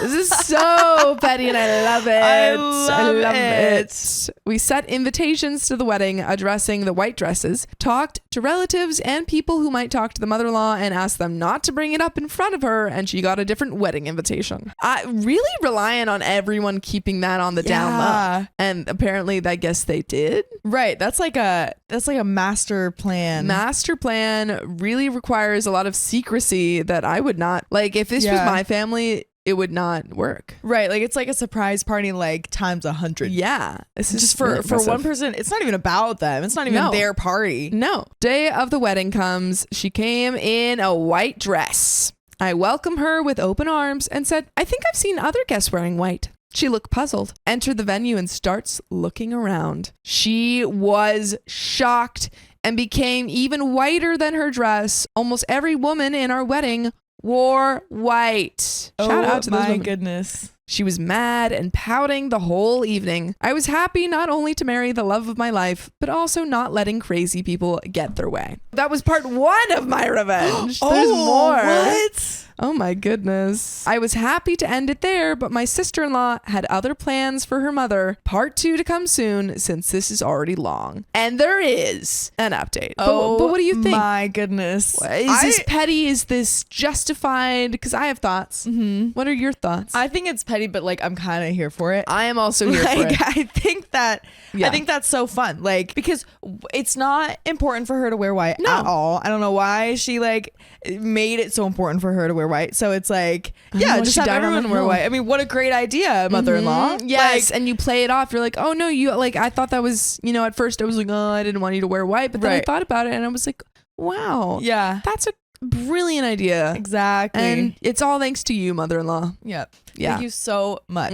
Just like really lean into it. Right. Really rub her face in it. I really want to know like how Part she 2. really thought about it. Yeah. You know what I mean? She's got to be furious. Yeah. She thought, I mean, like there's only one reason for you to wear white to a wedding. It's because you want attention. Right. And she doesn't get that True. attention now. And now it's just, now they get to have fun with everyone wearing wedding dresses. Like that honestly is kind of fun. Sounds like a great wedding. Yeah. So let's find out part 2 of this revenge. Let's hear it. Before I get to part 2, I want to say a few things. At first, I'd like to thank everyone in the comment section for the love and support. Second, hubby is a very reserved person and sadly let his parents walk all over him, so does sister-in-law. But when they spoke ill about me, happened only twice, he was very clear to let them know they shouldn't and cut it off right away. Hopefully one day he will stand up for himself the same as he does for me. Let's get to the second part. Sister-in-law is absolutely legend and we became close instantly when we met 5 years ago. That's why she informed me about mother-in-law's plans. So after the whole wedding drama, sister-in-law decided to be silent no more against their mother and how she treats them. A few months passed since my wedding and sister-in-law got engaged. She and her soon-to-be husband are very easygoing and not much for tradition. They decided not to have a religious wedding. In our country, unless you have a wedding officiate by a man of religion, it is not recognized by the government. Wow. Interesting. So it seems like not only is this, is she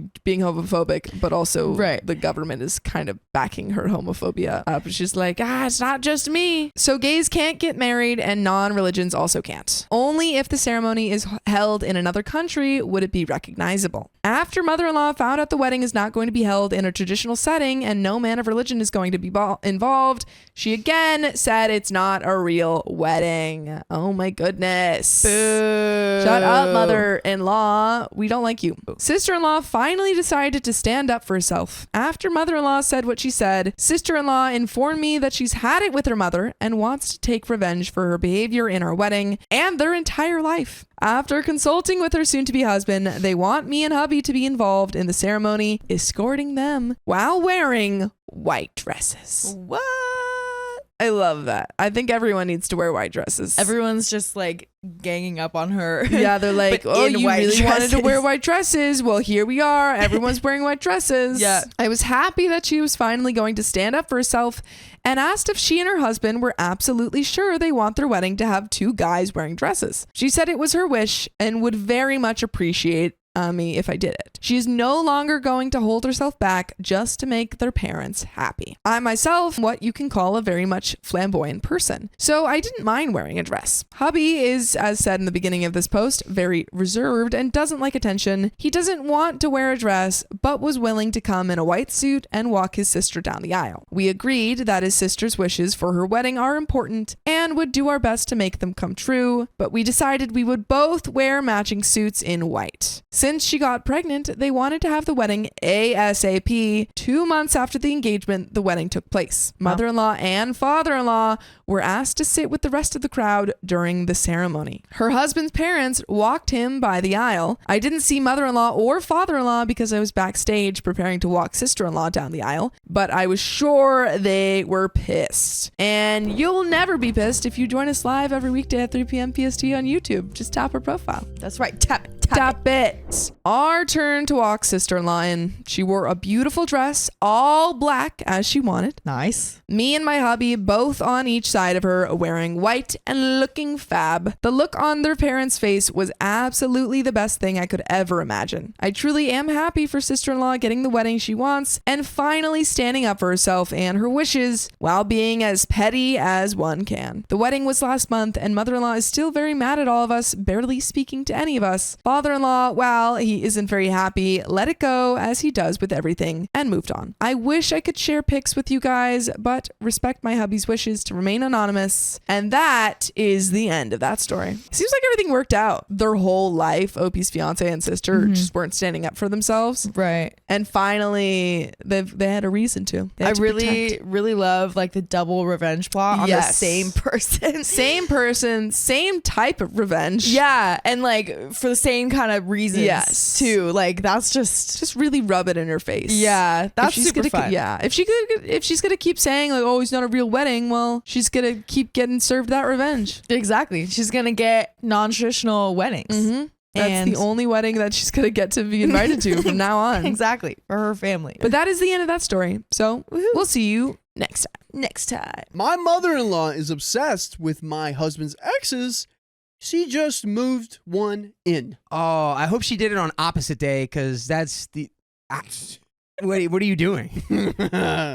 This is a crazy ride. I still can't believe that this has happened to this day. I was talking about it with my husband a few weeks ago, and he was mind blown. By the way, this comes from Phoenix Ichiose on the r/OK Storytime subreddit. So even now, I am still trying to figure out why she did this. But finding out more about her over the years, I think I get it. Note, I did not tell him about this until years after it happened. My mother-in-law apparently had a track record for making my husband's girlfriends feel awful and would say things to them all the time in order to make them feel horrible. Low-key, kind of glad I wasn't the only one.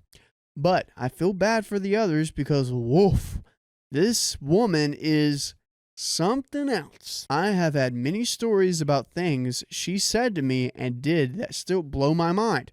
Such as, Ooh, here we bullet go. points. Bullet points, everybody. Within a week of getting together, my boyfriend, now husband, she told me that if I was going to date her son, I had to get on birth control. I was a virgin. Irony, I got pregnant on birth control twice with this man and 2 different types. Fair, I guess, but that's certainly a way to react to your son's new girlfriend. Another bullet point. Whenever he turned 18, I was still 17, and on his birthday, she looked right at me in the car and said, "If you two ever break up, you better not be going off to the police as jailbait." Excuse me? I would never be comfortable around that person ever again That's an if someone said that to me. That's an awful thing to do. I think making false accusations just because you break up with someone is an absolutely heinous thing to do, and it is life-ruining if it's not true. Third bullet point. She once started telling me about the time she walked in on her son, my husband, with his first girlfriend and my husband's ex-girlfriend that had been giving him a you know what. Still don't know why I needed to know this, but okay. Fourth bullet point, I think. Too many to count. She took me to the hospital once while I was pregnant and looked at the doctor and nurse who were talking to me and said, yeah, she made a dumb decision and had spicy sleep and got pregnant. Way to talk about your grandchild, and it takes two to tango, ma'am. Fifth bullet point, constantly tells me that my husband's dog is going to turn on me and my children because of the breed that she is. The dog is the sweetest old lady. My children's puppy has more of an aggressive bone in his pint-sized body than my old lady. And sixth bullet point, many, many more. So that's what we got. Lots of bad. I like this comment from Valley Lily right here. Mother-in-law is trying to creep out the OP or try to creep out OP to get her to break up. Facts. Yeah. Facts. Just like I can't deal with your mom. Yeah, that is crazy. Okay, for a bit of context, me and my husband got together whenever we were 16/17-ish. He is just over 8 months older than me. Before me, he was with another girl who happened to be his little sister's friend. Yeah, you read that right. He dated his little sister's friend. The ex-girlfriend was a year younger than me. They were together whenever me and him met. We were coworkers. I had a boyfriend when we met. He had a girlfriend, the ex-girlfriend in this story. Normal for teenagers, right? X amount of months later, we were both single and ended up talking and ended up together. That's all a blur because now, that was around 7 years ago. I'm 25 now and he's 26. So this happened 7 months ago. During the time of the story, at 18, I found out I was pregnant with our first child. Anyway, to the story, for the context of the story, I will use the ages that we were at the time. I, 18 female, now 25, was pregnant with my first child with my then fiance, 19 male, now 26 male, who we will call boyfriend for the sake of the story. And we were living with my mother-in-law and sister-in-law. I was roughly 5 or 6 months pregnant whenever all of this happened. One day, I learned that ex-girlfriend, who will be now called X, was going to be moving in with us. What? All right. What? So we have a roommate and a roommate to come. Woo! I, of course, was very uncomfortable with this, but I put my thoughts to the side. She was my sister-in-law's friend. Okay, because they're best friends. Sister-in-law, the sister and the ex are best friends. Okay. And she needed a place to go.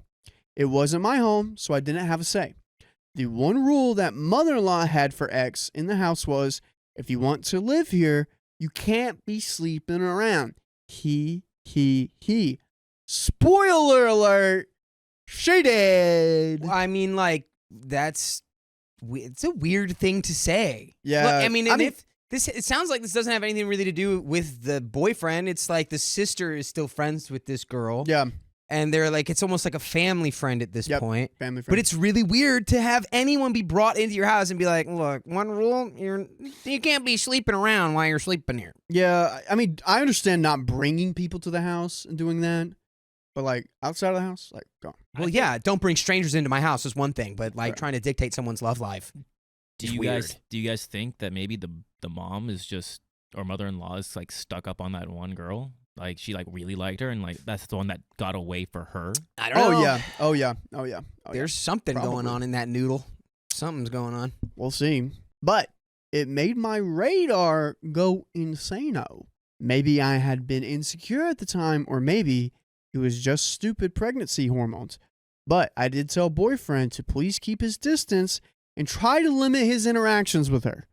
From the stories I had heard about X from him, I did not like the vibe that I had gotten. He agreed and told me that he didn't really want anything to do with her, and that it was really awkward living under the same roof as his ex and his pregnant fiance. Yeah, you think? But she was his sister's friend. Mother-in-law kept telling me that ex and boyfriend had been friends before they dated, and they were now nothing more like brother and sister. I don't believe you. Okay, side eye, this ain't Sweet Home Alabama, and not with that what I heard, mother-in-law. Anyway, X moves in with us, and I keep getting this gut feeling about her. I keep telling myself that it had to be hormones because she was an ex. I trusted boyfriend and didn't think he would do anything. At the time, all he did was work a ton of overtime and worked overnights as a manager. We worked at the same location, so I knew for a fact that this was all true. Plus, he had no license at the time, so his mother had to take him to and from work. That man had no time and energy to do anything else on the side. Man isn't cheating. He's sleeping. Literally from the second he got off work to the minute he had to go to work. If you have ever worked overnights, you understand this. So, a few weeks go by, and I keep getting this feeling that X is wanting boyfriend back. While I had no outright proof, my gut was screaming and blaring a bullhorn right in my head, telling me to listen with every red flag possible. I thought she was nice and funny, so I really thought that it might be actually being insecure about all that. She even did talk with me and seemed to try to make me feel comfortable with her. Well, I guess that's what snakes do. They slither, then strike. One day, I eventually go outside with X, and I admit to her that I did ask boyfriend not to really interact with her. She told me she completely understood at the time. I thought we had a good conversation. We had been laughing and joking around after that, thinking we had a good conversation. She then goes inside the house while I went to work, thinking that I was finally relieved of all these feelings following this. I get home from work, and after dropping boyfriend off at work, mother-in-law, sister-in-law, and ex are all sitting around the living room, and mother-in-law immediately tells me to sit my booty down and listen up. So I did, and this woman ripped into me. She kept telling me that you can't come in between ex and boyfriend. They were friends first before anything. She came before you. Hey, stupid. Who's carrying his child? That's what I would shout back at her face. Knock, knock. Oh, is that the sound of your empty skull? What are you talking about? Okay, here we go. Yeah, she came before me, but I'm the one with the ring on my finger, and she's the ex. So I think that's enough said, but go off. She went on to tell me that I was crazy and out of my mind for telling ex how uncomfortable I was, and that I had no right to tell boyfriend to keep his distance. Oh, I wish I could just teleport into her brain at that moment right now, so I could just eviscerate this woman for doing this. That's what I would do. Oh my God. Mother-in-law also ended up telling me that I would always come after her. She will always be more important. As if I was not engaged and pregnant to this man. She then went to say that ex had no intentions of wanting boyfriend back and would never try to do anything, that I should be trusting a boyfriend. I did trust him. I didn't trust her. I admit, I bawled after this. I really thought that maybe I was going crazy and so full of hormones that I was reading everything wrong. So after this, I took myself with my tail between my legs, cried my heart out in my bedroom, and went on about my life. Then I kept noticing things. Boyfriend had a gym membership and could only go on certain days and mostly at nights. He wanted to get more healthy, and yes, King, you do that. I was pregnant and tired all the time anyway. I'm not going to stop him from going. Why is this important? If you think X has something to do with this, you'd be right. This better not be a cheating situation. I hope the situation is that he can't go to the gym when the ex is there. So he has to go at night. Well, he also doesn't have a car, so he probably needs a ride. And then a ride.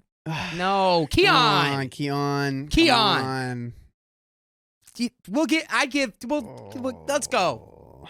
One night, X comes up to me and tells me that she will be going to the gym alone with boyfriend, and one record screeching in my mind later, and a what later. I tell her that this is not going to happen and tell boyfriend that I'm absolutely not comfortable with this. It's one thing to be in the house together, but going to the gym alone? No. According to ex and boyfriend, it was her idea because boyfriend's membership allowed for someone else to come with him. I was pregnant and exhausted. I'm not going myself, and it's his time. Boyfriend told me that he had been uncomfortable with the thought, but mother-in-law had kept pushing to let him take her with him because it would be just going to the gym. Mother-in-law, honey, I will say this slowly. Ex wanted to be alone with him. Boyfriend ended up siding with me. I honestly think he used me as his out because he didn't want to fight with his mother, and that woman is exhausting to argue with. So I don't blame him. He stayed home with me, and ex pouted all night in the other room. After this, mother-in-law once again started to tell me that I was just crazy and insecure because they were just going to the gym. That they were just friends. And ex isn't this person I'm going to make her out to be. Clear throat. Then why is she trying to get an engaged father-to-be who happens to be her ex alone all the time? The same thing happened a few more times. And each time, boyfriend kept telling me it was making him uncomfortable and that he didn't want to go off to the gym with her. Mother-in-law kept trying to pressure him into taking her because she wanted to go and he had a membership. As time goes on, she keeps trying to talk to him at work. She worked right across the street while we worked at the other place to get him to go to the gym and to get him alone. This entire time, mother-in-law continually kept telling me that they were just friends and that ex had no bad intentions. I foolishly continued to believe that I really was just being insecure at this point. Well, let me tell you the kicker. Remember how I said that me and boyfriend worked at the same place? Well, our coworkers at the time were gossips, and if something happened, everyone knew. Imagine being that person who pulls out popcorn and just watches the crap show go down. That was my workplace. Great people. I knew 99% of the people who worked there from the town I grew up in, and many of them were my brother's friends. This is important. One day, I just go off to work and I had sat down to eat something and wait for my ride to get there. It was my mother. Ex walks up to me and tells me that her boyfriend kissed her right in the middle of my workplace. I just sat there dumbfounded thinking there's no way that she just said that. Not because she was trying to say boyfriend cheated, but because she thought I would believe it. I did not believe her for a second. Actually, I just laughed and finished my food and threw away my trash and walked away. She really wanted me to believe that would actually happen in my workplace where me and my boyfriend both work in a place full of people who enjoy scandals as if it was an episode of Jerry Springer Show. It, in fact, did not happen. She claimed it happened in the middle of the place in view of others. Yeah, if that happened, everyone, she would have known that before the ex came up to her. You know what I'm saying? Right. See, now that attitude, I feel like, should just be applied to all of these situations because you already trust your husband that he wants nothing to do with this woman. She literally lives in the same house as you guys. Like, yep. It's not like it's like he's going to be sneaking around to see her. He could see her whenever he wanted. If you already trust him enough, it should just be like whatever. Maybe take an opportunity to I don't know, tell her you literally you think nothing of her. Yeah. I nothing you. This entire story, I feel like the exes matters too much. It's like you should both sit down together and be like, hey, we know what you're doing. We would just appreciate it if you stopped. You would not be wasting your energy. You wouldn't be trying to steal our energy because it's not going to happen. Yeah. You know? And I don't think OP has told her boyfriend at this point because she said she told him this years ago because she's like, this isn't even a big deal. She's just saying how crazy this person is. Yeah, so this just all needs communication. You need way more communication when this is going down. Y'all need to be completely in sync about what is happening between the ex and everyone. Yeah. Dakota, drop the gym. I don't know. It's less about the gym and it's more about just like how much space are we letting someone take up mentally in we only have so much. Well, it is hard if you know, she lives with you and she works across from you and she's always showing up trying to cause stuff, that would be hard to like not give space to. Right. So it's like, you don't give her any more. Only give her the mandatory amount, which is like when you are forced to have to I see think her. she is. Right? Whatever. We'll keep going. When I was asked what she said to me, I told them, and they all said that he walks away anytime she remotely walked into the building and would put himself somewhere to keep her from interacting with him. They were also friends of mine, and we were high school students. We would eat that crap up and laugh about it for days. Not one person, even those who didn't care for boyfriend, said that it ever happened, and even said that they never saw them to remotely close enough for that. Anyway, my mom picked me up from work and we were driving home, and who do I get a call from? Boyfriend. Freaking out and telling me that what she said was not true and that it didn't happen. I just told him to calm down and that I believed him. Awesome. Fantastic. That is great. Let's go. That is great. According to him, on this call, ex told sister-in-law that this kiss apparently happened. Then sister-in-law told mother-in-law, and that mother-in-law told boyfriend, and that is when boyfriend called me. I just laughed it off and told him I loved him and got off the phone. At that point, I had all the proof I needed to feel vindicated in my feelings. A few weeks later, ex got kicked out for apparently sleeping around with a couple of guys, and mother-in-law lost her ever-loving mind.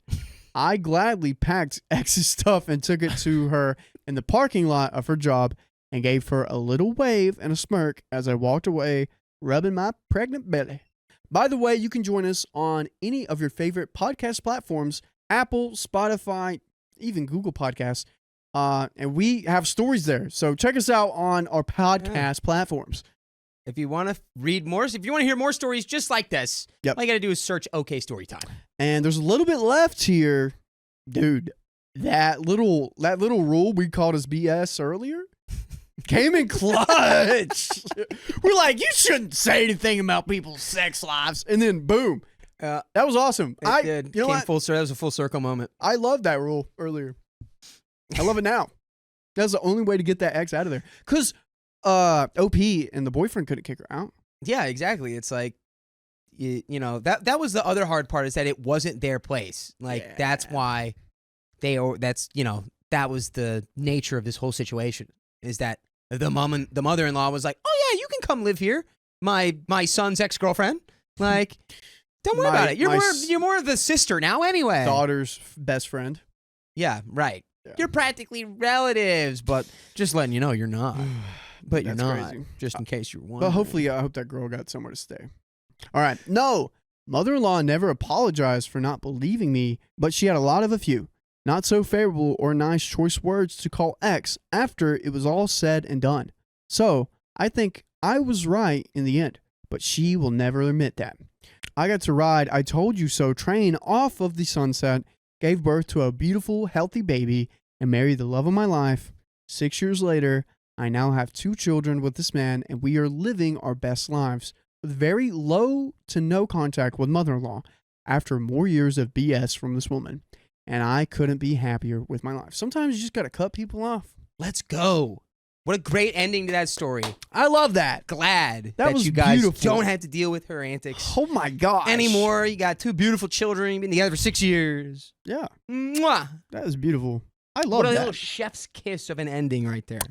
I demanded my sister sign a contract when she asked for a loan, and my family is furious. If you gotta do business, do it properly. Exactly. It's not personal, all right? This is a throwaway account. I, 42 female, have a successful career and inherited a decent amount of money from my late husband. I'm nowhere close to being a millionaire, but it's enough so that as long as I'm smart with the money, to only work because I want to by the time I hit 45. That's including any college expenses my 2 children may have in the future, so long as they go to a state college. By the way, this comes from Business Cautious 5392 on the r/OK Storytime subreddit. Family knows that I have money, and while I don't mind giving a couple $100s here and there because I know I most likely won't get it back, I draw the line at anything $400 plus. They know this, but that still doesn't stop them from trying, and I've always stayed firm on this. Well, once the pandemic hit, my brother-in-law, 35 male, lost his job, and my sister's 37 female male job have reduced her hours until further notice. 2 weeks ago, I got a call from my mother asking if I could come over. I had no problem with this and swung by the next day and found my sister already there, and I could tell she had been crying. Based on the title, you all know where this is going. So with me, her, and both our parents there, my sister informed me that even though her job was expected to go back to regular work hours in early 2021, there was a rumor that they would also be downsizing. She wasn't sure if her job would be secure, and brother-in-law still hasn't found any luck in getting a new job yet. I knew what they wanted and tried to play dumb at first and offered to help find my brother-in-law and my sister jobs. My sister said that was very generous of me and she would take the offer, but in the meantime, what they really needed was a loan. My sister asked for at least $40,000 to help with paying off their credit card, manage the mortgage, and make payments. That's a huge loan. That's huge. That's a huge loan. That's huge. Go to the bank. They wanted this to make payments towards their student loans again and still have some money left over in case the worst happened. I was quick to tell them that they were asking a lot from me, that while I did have some money, I didn't just have $40,000 laying around to give out on a whim. I told them that I'd have to check my finances and think about it. After 2 days, I started getting inquiring texts from my parents and sister and told them that I was busy this week and that I'd let them know over the weekend. I checked the numbers and it was cutting it a little close, but it was doable. However, I still didn't like the idea of just giving the money away without any reassurances that I'd get it back. I drew up a rough draft of a contract and emailed it to my sister stating that I was willing to give her money after she signed the final draft and that the money would have to be given in 3 separate installments. I think that's incredibly fair. Yeah, for I that think so amount too. of money, That's for so much. $40,000. Yeah. that is very fair to say, hey, I want a contract. Yeah, because that's always like when things go wrong. Like with friendships and family and stuff like that is when like money like that Gets is involved. and there's no Yeah. guarantee that you'll get that back. Exactly, because there's a lot of stories, a lot of situations where people don't get that back, and then it obviously causes problems. Yeah. Especially when it's $40,000. $40,000 is so much. So much. My family was furious and said that as the older sister, it was my duty to look out for my sister in her time of need. Okay. And to make her sign a contract was offensive. Well, as the parents, maybe it's your responsibility to take care of your kid. Yeah. You give her the money. Look at that. I've countered with that since my sister has never paid me back whenever I loaned her money. Since the day I married my husband, I think that this was more than fair. Yeah, that's huge. Everyone is still angry with me, so I just wanted a more neutral perspective. Am I the a-hole? And there is a quick edit. What do we think? Is OP the a-hole? No. That's so much. No. So much money. So much money. Yeah. I could even see you like having a contract for like $2,000. Yeah. Like $1,000. Absolutely. She's had a cap at $400. Yeah. And there's been like, hundreds here and there. And she's never gotten any of that money back. And she's literally had a cap on $400. Like, wait, Yeah. let's look at that for a second. And they've, I think, had problems with that or like insisted on more in the past. But OP was like, no, Yeah. 400's the limit. And they were like, okay, well, let's add like another zero. Or Yeah, let's add that's 2 more actually- zeros to that. Let's real actually quick. bump that number. Yeah. Wow. I stepped away for a bit and I wanted to say thanks for the support. Also, I keep seeing a few of the same questions pop up, so I'm going to clarify and mention a couple of things. My sister and her husband can't get a loan from the bank, or at least not much, because their credit isn't the best right now. To my sister and brother-in-law's credit, they did have some savings, but are burning through it since my brother-in-law is currently out of work and my sister doesn't work enough hours right now. Also, they have kids. After I got married, my sister started making little jokes that compared to what my husband makes. What's a few couple dollars to family every now and then? Over years, I gave my sister at least $2,500 that she never paid back, and I just stopped counting after a while because it would get me upset. I just made it a habit to stop giving her money. Although I would still pay whenever we went out to restaurants, the movies, or the spa. That's so nice. That's very expensive, considerate. too. Yeah. Edit number 2. Okay. Had to step away again for personal stuff. And when I checked, I saw even more responses, all talking about how I would collect my money if my sister either refused or couldn't pay me back. I left that part out because I wanted to focus on just the idea of the contract itself rather than the technicality part. As previously stated, I emailed my sister a rough draft of the contract and was planning on having it notarized so that it was official, but as collateral, I would take ownership of her and my brother-in-law's cars if they couldn't pay. Hope that clears a few things up. But there is an update, so let's get into that. Thanks to all the wonderful and helpful comments. I won't lie, familial pressure and guilt was getting to me a little because I realized how fortunate I am. I also wanted to apologize for downplaying my socioeconomic status. I just have been living beneath my means for so long, I sometimes forget how fortunate I truly am. I just wanted to show my children the importance of being financially responsible and rarely ever splurged. In the end, I contacted my sister and brother-in-law for a sit-down, public so that they couldn't cause too much of a scene, but private enough so that we could vaguely discuss sensitive information, plus there was the social distancing. I simply did a basic laydown of the situation. I told them that I needed them to hear everything I had to say first, and if they interrupted me, I would walk away and not lend them a cent. First, I told them that it is good to help family when you can, but couldn't give them $40,000. I am able to offer them $3,200 a month for at least 6 months. I think that is a much better move. Yeah. Because it's still giving them enough where, you know, once a month they pay off whatever they need to pay off. Yeah. They could just blow through it all. Exactly. They so could fast. blow through the 40,000 and then ask immediately. for more. Yeah. So this way it's like you can control it a little bit more, and then maybe Right. they get back on their feet earlier and then you don't need to keep paying them back. That's super true. I told them that I simply can't afford any more without it affecting my kids, and that I am a mother before I am a sister or a daughter. I also told them that I can't afford to bail them out every time that they're in trouble, and that since the future is so uncertain, I may not always have the means to care for others. My money is going to have strings attached, and if they didn't like it, they could go somewhere else. I made it clear that I wasn't doing this to be mean or controlling, but I want to help my sister help herself. The rules were: A, the money would be deposited into a new joint bank account with one authorized signer. B, my sister and brother-in-law were going to meet with the financial advisor, which I would pay for. That's so considerate. That's so awesome. nice. Yeah. OP.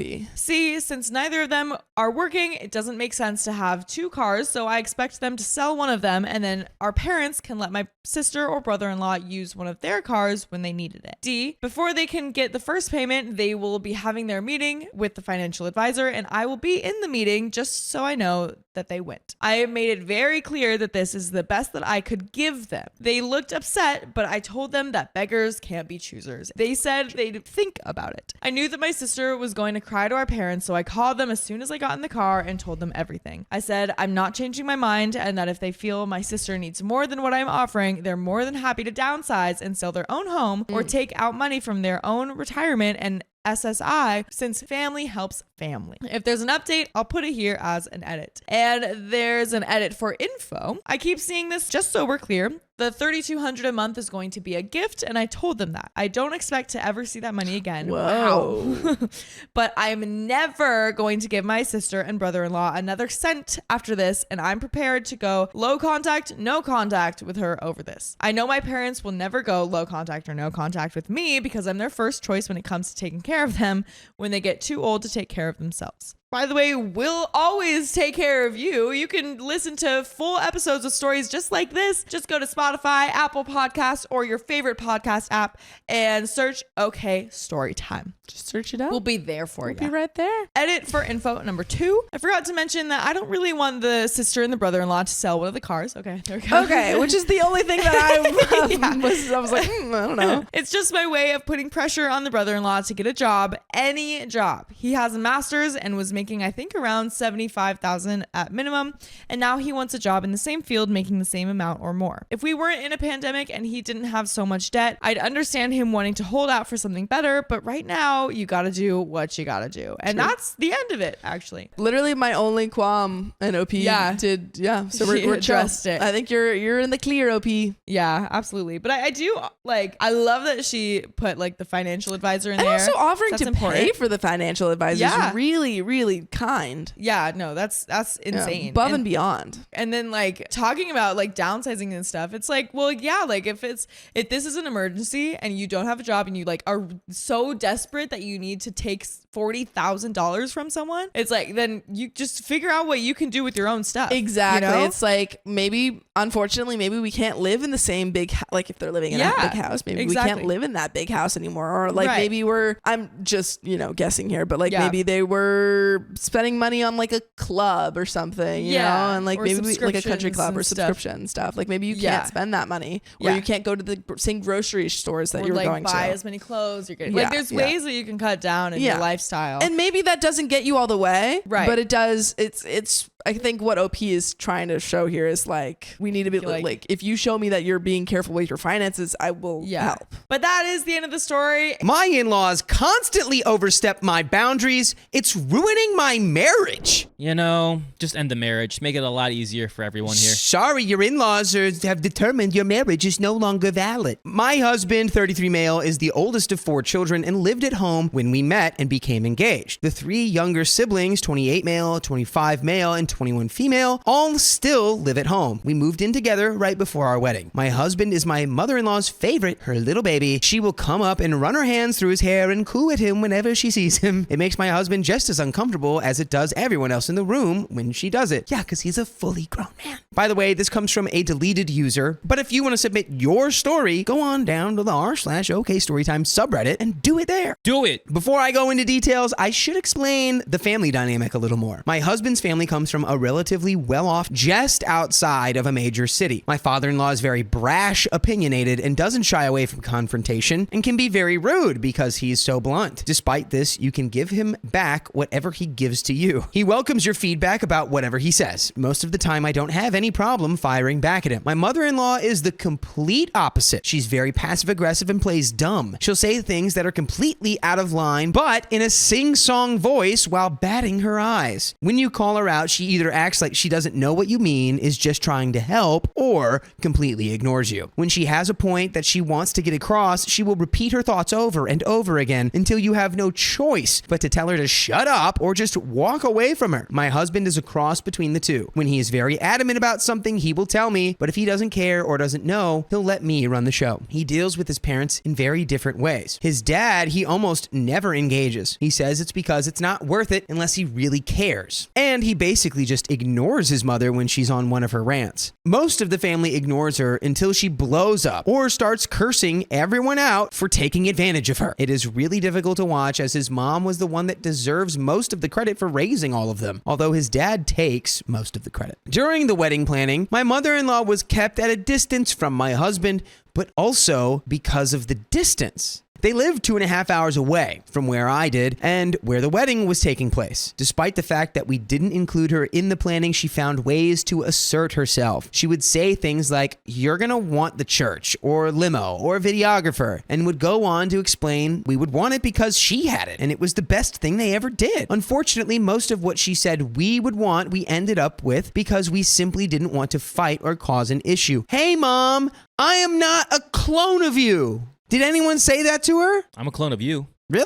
Are you sure about that? In another universe. I wish. This has caused a real problem since the birth of our son. She has made me cry on multiple occasions because she feels the need to insist that what she believes to be right is the only way that we can raise our son. She told me I was selfish and doing my son a disservice if I didn't breastfeed him. She told my husband that I was selfish and going to harm our son because we moved him out of our room and into his crib where he slept 10 hours straight at 2 months. She refuses to acknowledge that I have had a role in raising her grandson and will say things like, "You are such a great dad. He wouldn't be doing this great without you." That's just cruel. Now we have had multiple conversations with them, mother-in-law and father-in-law, about things like boundaries. They snuck into the hospital twice, once into the delivery room an hour after our son was born, even though we asked them to respect our wishes and wait until we called them. They brushed this off as being first-time grandparents, and they're just excited. Sorry, I'm a first-time bank robber, and I'm just really excited. I didn't mean to do a oopsie, just put the money in the bag and I'll still go.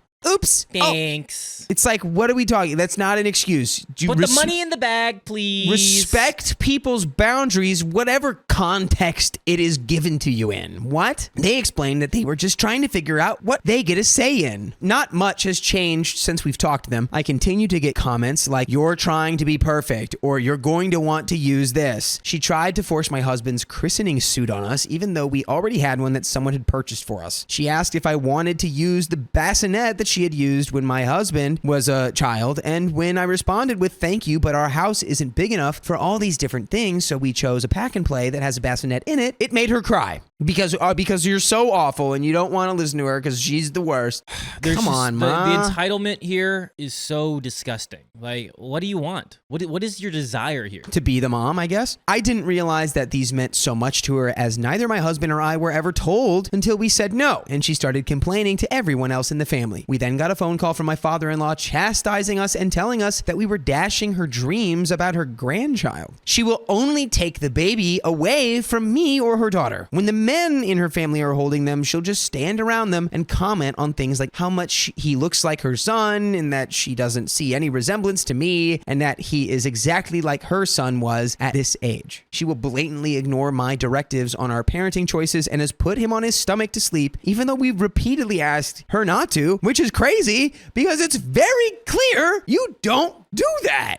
Who taught them how to act like this? I don't know. Where man. did this come from? This can't be how they were They brought read up. the monster-in-law manual. How to lose a daughter-in-law in 5 days. How to lose a family-in-law in 5 days. She has put blankets in with him because he's cold, even though he has a halo blanket that he wears over his pajamas. I have repeatedly asked her not to. She will try and take him from my arms when I go to breastfeed him and has said that I'm hogging him when I do this. She has also took it upon herself to defrost breast milk so that she can feed the baby, even when I have said I would feed him. She tries to assert herself any way possible, and my husband is almost blind to it. Hey, time to wake him up. Time to push the truth into his face. You got to be like, hey, who's the mother here? Husband's of our child? Husband cannot be taking a passive role here. Husband needs to be actively backing you up. Wake up, wake up. Wake up. We have been arguing so much and it's gotten so bad with his mom that I have anxiety attacks every time we are seeing them. I feel like I'm put into a boxing ring and cannot defend myself. I've tried talking to her. She completely ignores what I'm saying and changes the subject. Last time my father-in-law said something inappropriate, he told me that he didn't care what I thought or wanted. He was just going to wait until I left my son there for the weekend and change it himself. I felt like I'd been slapped. I have been crying out for help from my husband. He's put me in some really difficult situations at times, and I think we're on the same page, and he allows his parents to override what we've discussed. He has heard some things that his parents have said that were very offensive, but has not said anything to them. I feel like I'm fighting a losing battle, and it's driving me away from my husband. I have major anxiety every time we're seeing them, and every time my husband brings up possibly scheduling something, I can't help but get defensive and uncooperative. I have been researching things from all different perspectives, from a mother's, a father's, a grandmother's, and grandfather's, to try to see if I'm overreacting or how to handle this better. I've sent links to my husband to read so we could get on the same page. He has finally started reading them, and I think I finally got through to him about the gravity of the situation. And we've agreed to go to counseling before seeing his parents again. I didn't expect to change them. I would just like to feel respected as my son's mother and not feel like I'm putting on my armor for this battle that I'm fighting alone. Just looking for some tips or suggestions on how to move forward. Definitely gotta get the husband involved. I'm glad that his eyes are opening here. A lot of bridges have been burned, and I do not want them to be hanging over our heads for the rest of our lives. I want to find harmony and peace with our relationship. They are my son's grandparents, and I want them to have a good relationship with him as well as one with me. Edit: my husband lived at home when we met due to his company relocating to Florida. He lived in a major city where rent is extremely expensive and decided to move home for a few months rather than go into debt and struggle with paying the rent. He was and is not a bum. He worked very hard to help support his family. While I do agree that my husband has a lot to do with this, he has tried to stand up to his parents before, just unsuccessfully. We both have. We have sat down with them once already right after the hospital and laid out ground rules, which they clearly haven't followed. Time to do it again. And then if they still disregard them, you give them maybe one more chance and you say, and then, hey, guess what happens if you don't respect these boundaries? You're out of here. No more grandchild for you. 3 strikes, you're out. And then they'll go, blah, blah, blah, blah, blah. And you go, oh, is that, what do I hear? Is that the sound of you not respecting our boundaries? Guess you're going to have to leave. That's the sound of you not seeing your grandchild ever again. And you have to keep that firm bound. You have to be firm with the boundary. And once they see that they can't just disrespect their way back into your lives and they have no choice but to honor your boundaries, then you can start to move forward and grow and heal. But until they realize that you can't just be pushed over, they'll never stop doing this. Well said. I have also sat with my mother-in-law and tried to explain to no avail. My husband has sat with his mother also. We saw small changes, but nothing that lasted. And in response to my father-in-law telling me he would wait until we left the baby with him, that's when things hit the fan between my husband and I. We got into it big time, and although he waited until we got home and I had clearly laid out just how upset I was, he called his father and reamed him out. That was the first time that I had ever received an apology from either one of his parents. His dad texted me, hey, at least least it was something, and he said he was sorry. Despite this, he still made excuses as to why he behaved the way he did. He tried to justify his actions, to which I told him it really didn't matter why, but that we were the parents and get to make the decisions. We have not seen them since this day, and that was over a month ago. I also agree that the way he has been raised has programmed him to not engage either of them because it just wasn't worth it before. He never had skin in the game until now, and that has definitely taken some getting used to for him. Despite this, it's not entirely his fault. There is definitely a communication issue at work that had made it difficult to get through to him. We are both very stubborn and hot-tempered. So, does he need to take responsibility to this and to deal with his parents? Yes. Duh. Hello? Hello?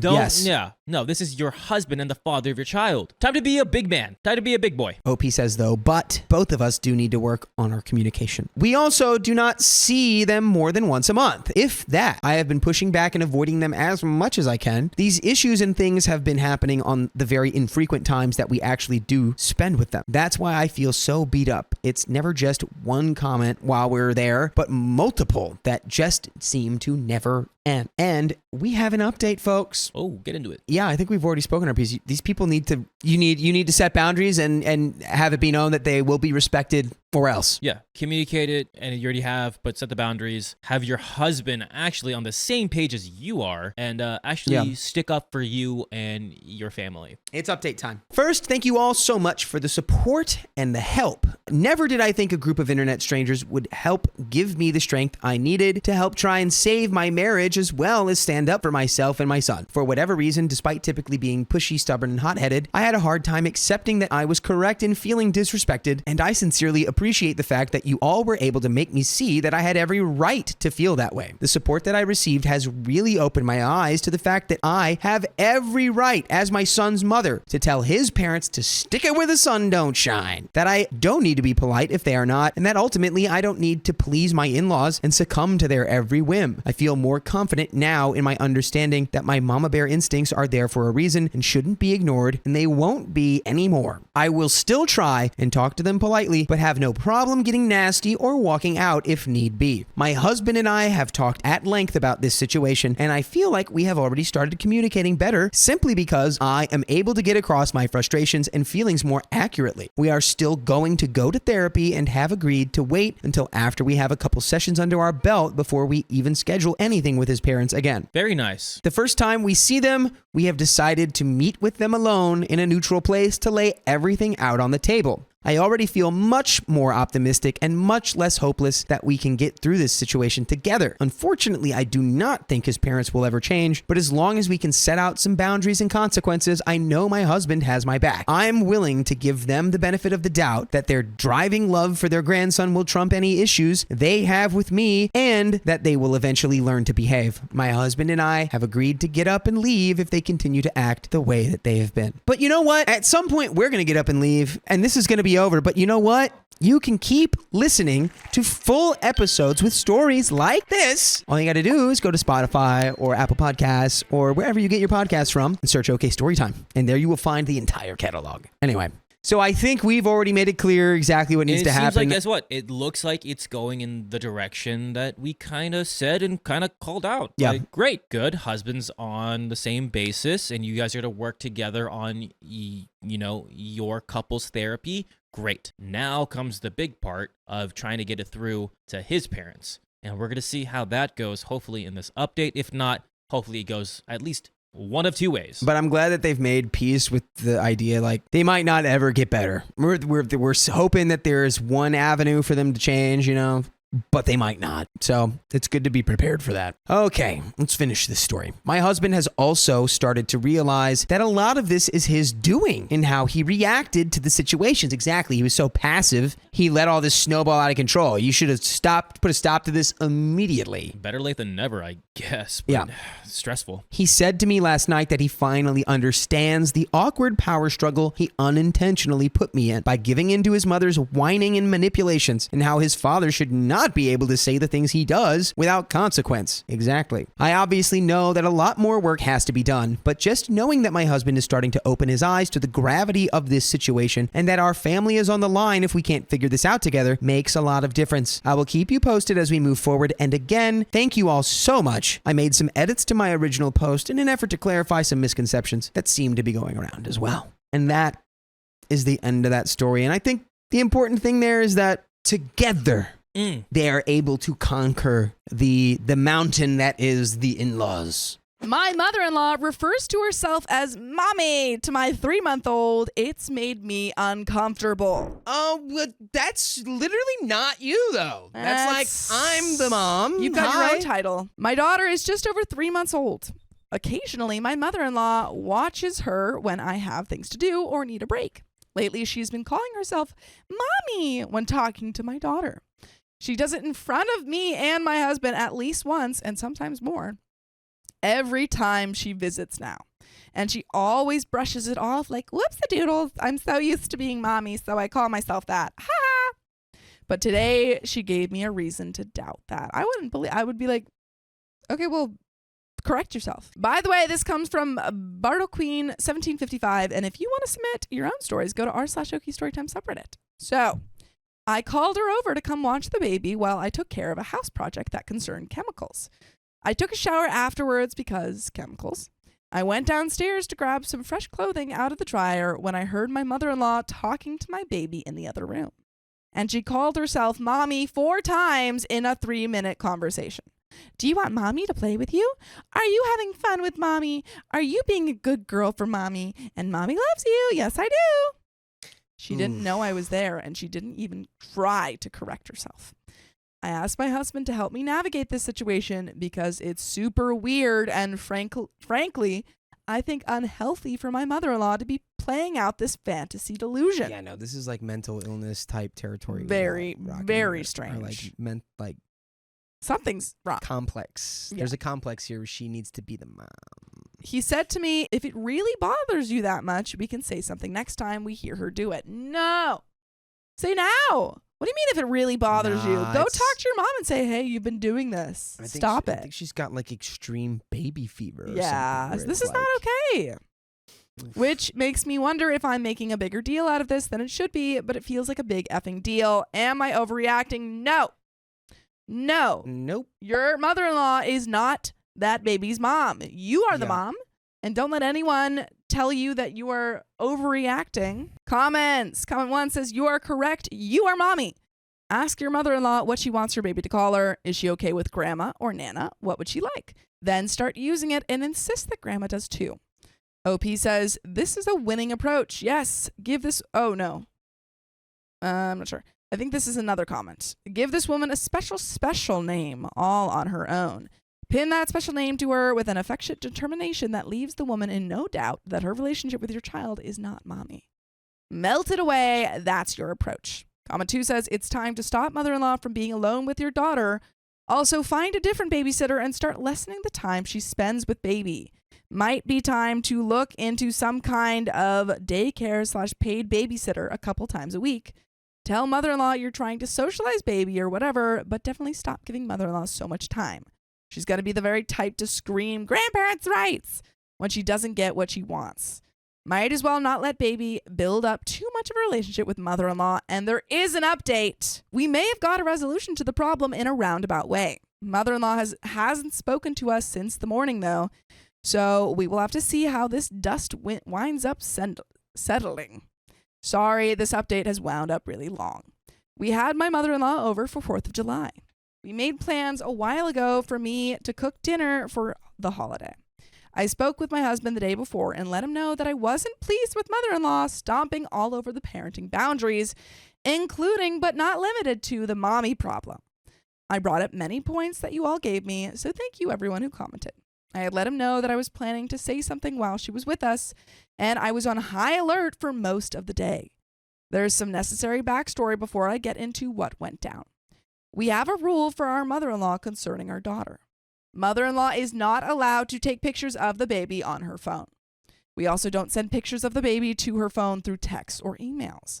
My mother-in-law is one of those people who posts every tiny detail of her life to her friends on Facebook, and she has a nasty habit of posting unflattering photos of me, and she and her friends criticize the way I look. That's rude.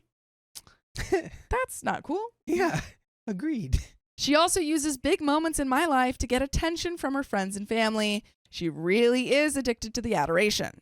My husband and I decided early on that we did not want our daughter included in what happens on her wall with her friends from a consent standpoint, but also to help set up our daughter to be far away from social media for mental health reasons. I know that's a problem that's far off in the future, but we feel it's important to protect her even now. Mother-in-law literally cannot stop herself from immediately sharing a photo she takes with her Facebook friends, so we just decided no photos on her phone, period.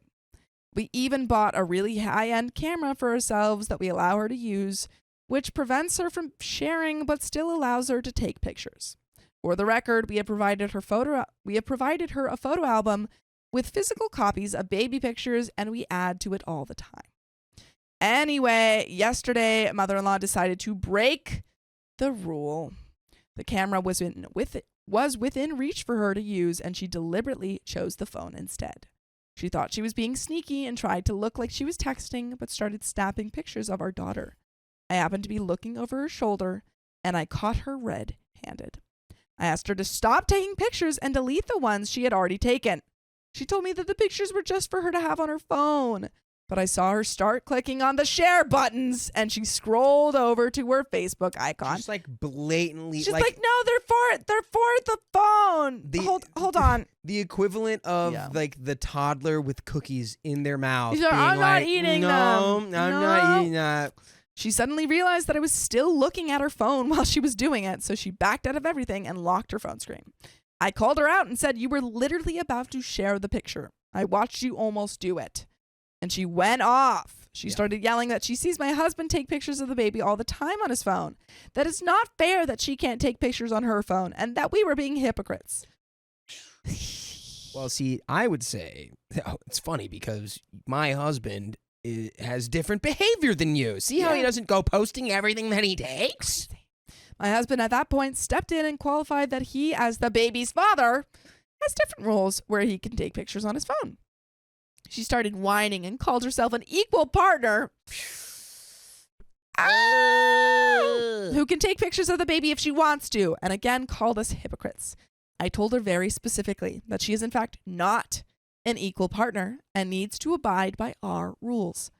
She pushed further and said that she should be an equal partner, thinks she is helping to raise the baby, and that we need to see that she should be able to do what she wants. That's where I had it. I said, mother-in-law, you are not baby's mother, you are not her parent, and you are not an equal partner.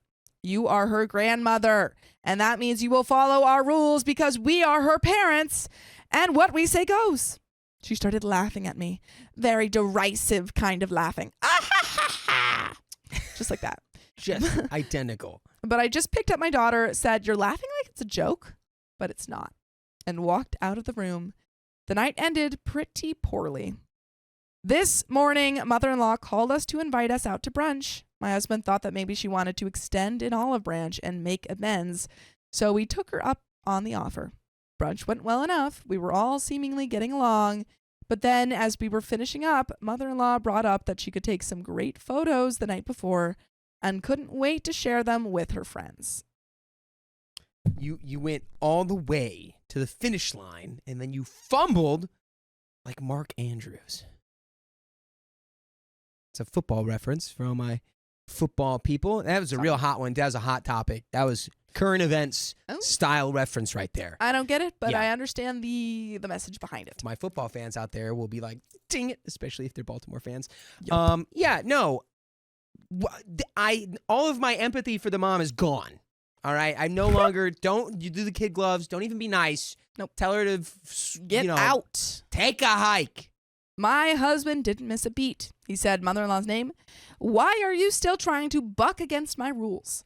Once again, she called us hypocrites, said that she's offended that we don't trust her, and doesn't feel like she deserves to be punished when all she wants to do is have pictures of our baby. My husband pointed out that we can't trust her because she keeps trying to subvert our rules and continues to undermine us as parents. And if she can't fall in line, then we're going to have a serious problem going forward. She stood up from the table, announced that we will still have to accept that we disagree on this, and she refuses to talk about it any further, and she stormed out of the restaurant. What do you? That's such a crazy thing to insane. say. Yeah. You'll just have to agree that we have. We'll just different have to positions agree on to this. disagree. It's like no, it's my kid. No. You don't get to just pull that card. It's my child. That's everything up until now. We haven't heard from her since she stormed out. Normally, she calls my husband about 3 times a day, so we're pretty sure that she's really mad.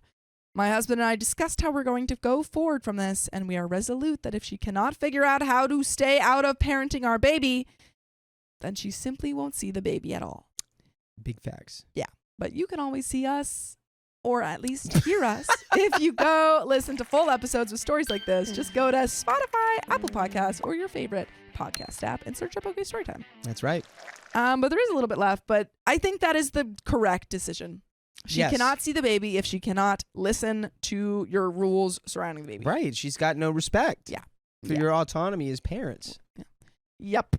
But there is a little bit left to this story. So let's finish it off. Let's do it. I so appreciate how he has decided to put his foot down and help me put mother-in-law in her place because you were all right. She has really gotten out of control and seems to legitimately think that she is a third parent to my daughter. I also appreciate everyone who has something to say on my last post. You all gave me a lot of tools to show my husband that what is happening here is not acceptable, and that if we take a back seat, she's going to happily push us out of our roles entirely. Yes. That's all for now. I'll update again if there ends up being anything new to share. And comment 1 says, stop giving her printed pictures too. She can scan them or just take photos of them and share that. Opie says, honestly, I agree, and we might stop given the circumstances. But initially, the idea was that we weren't trying to prevent her from having pictures. We were just trying to make it harder for her to post stuff and hopefully discourage her. We will probably reevaluate, and meanwhile, nobody can say we didn't try to compromise. And that is the end that's of that crazy. story. That is crazy, man. But yeah, no, she doesn't. The thing is that you guys giving her pictures was a privilege, and she has crossed over all of your boundaries, and therefore does not deserve to have that privilege. Yeah. And it should be revoked. If she was willing to change her behavior and respect your wishes as the, as one of you is her child, Yeah. and then the other is that she's that's your child that she's talking about. It was crazy. There's just a complete lack of respect. Completely. My mother-in-law tried stealing my wedding, baby, and life, so we cut her off. Oh my God, it's the trifecta of thievery. You added chemical X to that. So, before 2018, my father-in-law met this weird girl who was one of those whack jobs who thought that she owned the universe and shouldn't have to apologize for her behavior. When first meeting her, she would do this strange thing, claiming she was socially inept and couldn't handle things and couldn't talk to strangers. She even went as far in the following years as to throw herself in harm's way to avoid talking to people and would claim that they were in the wrong for being there unannounced or uninvited. Both of these were lies every time. By the way, this comes from user MinnieRose1137 on the r/OK Storytime subreddit. So, despite not caring for her strange antics, my husband, John, not his real name, would often let that abnormal behaviors go and tell his father that since he seemed genuinely happy for the first time since his mother passed away, he was cool with whatever decision he decided. Not to mention that father-in-law was a grown man who didn't need his son's permission and was only looking for his input. Father-in-law is very caring and Mormon, so he is very religious. We didn't find out until much later that she forced her way into his life to marry into the family because she was crazy. Oh, no way. She was cuckoo. I'm socially inept. Let me just jump in front of this car so I just don't talk to you. I don't know. I would love to have more of an explanation as to what that was. Yeah. Come around to 2018, my husband and I are getting married. Aside from a few things that irked us, the hole she was digging for herself kept growing, constantly ridiculing us for something she disagreed with. The monster would on more than one occasion trying to erase my mother-in-law by telling my father-in-law she would destroy or get rid of all of his electronics, forcing my father-in-law to clean after a dog he never wanted, nor had the time to take care of a working 12+ hour shift. At the same time, she remained jobless. The list was growing. Then the enormous pile of crap was how manipulative she had gotten. Father-in-law was constantly asking the monster if he could visit his mother. You heard me right. He was 20 years, her senior at least, and she had a problem with him seeing his sister and mother literally across the street because they will convince you to divorce me. The straw that broke the camel's back was my eldest daughter. During the wedding, the monster monster faked illnesses and lied to everyone attending that she was paying for and doing everything for the wedding, and that she should have the most pity because of everything she was going through. FYI, my mother was the one who shelled out nearly $30K for our wedding, and that was comparatively small. We tried hard to work with the monster on the one event she offered to host to make it relatively cheap on her and father-in-law because she was unable to make a lot of money. We learned that because of her constantly getting in debt with loan sharks for scams she used to pull. We aren't money hungry, and I was happier just enjoying a nice barbecue with the family rather than going to a restaurant. During this time, she continually disregarded what we wanted for our wedding. She practically tried to force us to have a wedding in Vegas and get hitched, something I told her and my family I was not comfortable with because of personal issues I was dealing with at the time. Then she had the gall to try and guilt trip us into spending our baby making honeymoon in Florida with her family. I'm sorry, our baby making honeymoon? What is this? What is this story? Well, they're trying to make a baby on their honeymoon, Keon. Isn't it obvious? Okay, I'm gonna do that one more time. Then she had the gall to try and guilt trip us into spending our baby making honeymoon in Florida with her family. Ew. Something that we were extremely uncomfortable with considering we had never met them before, and from what she had said to us prior, they wouldn't like us because of our political views anyway. Hey, you wanna spend your honeymoon and, have a debate? Yeah. I had to tell her no, not exaggerating, 17 times that we already paid for a spot for our honeymoon where we could enjoy ourselves alone. She offered her medicinal green stuff to minors at the party, rolled down a hill of grass in the wedding dress my father-in-law paid for, and then crawled around on the ground during the reception to throw cake at a child. Is that a baby? Is this a baby? Is this a teenager? So this person gives me vibes of the stereotypical insufferable female lead of a poorly written movie. Do you know what I'm talking about? Just like the really annoying, why are you with her? And she's like, I don't know. The woman who's like, yeah, I'm gonna run in the rain because I live my life to the fullest every day, and blah blah blah. And it's I don't know, you're not acting human. I mean, the throwing the cake at the kids thing, that could be really funny, but I don't think based on how this is being written that was done in a very cool or funny way. It wasn't in a cute way. She was like, this is cute, right? And you're like, your dress is covered in grass stains. Yeah, it was probably more is she on something? It seems like it. We still, for some ungodly reason, tried to reason with monster-in-law for the sake of my father-in-law. But John had enough of her. Come time after the honeymoon, we found out that I am pregnant. Congratulations. You did what you needed to do. It worked. You made the baby. We tell everyone. Everyone is happy. And then more dramatics occur. Monster kept trying to push her views on other people, saying that we were wrong to have a gender reveal party and call our baby anything because the baby hasn't decided what gender it wants to be yet. Dude, what? That's not your call. It's not your baby. Not your baby, not your call. Who are you? What? I'd be like, go roll in the grass.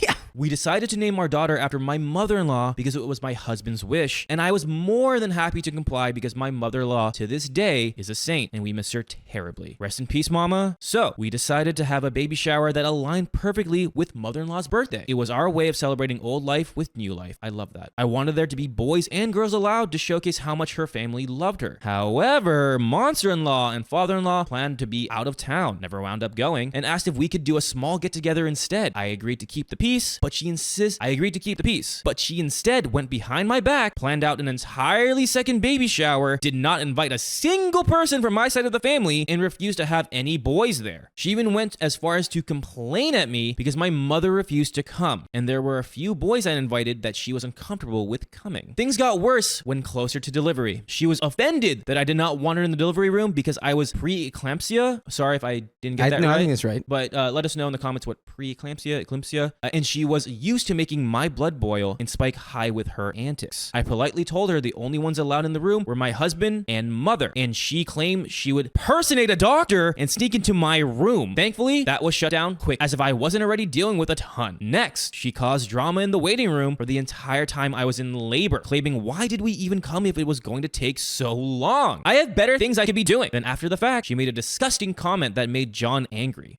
I don't know how it happened, but some of my DNA got into the baby somehow. So, I mean, like, I don't think that she's meaning that literally. No, but like you just don't say things like that. I mean, that's unhinged. You do know what you say? Congratulations. Oh my God. She's gorgeous. Yeah, not you don't go, oh my God, is that my baby? Kind of looks like me. Is that me? She was not blood related to any of us. And it upset my husband that, like many other things, she kept making everything about her and not about our baby. Needless to say, after all the heck Monster had put us through, her constantly lying about her medical history made us weary of her actions. Their house was always covered in dog poop and piss because she refused to clean it. I will vomit at the smell of it. And she said she was prone to fainting spells and could pass away any day without warning.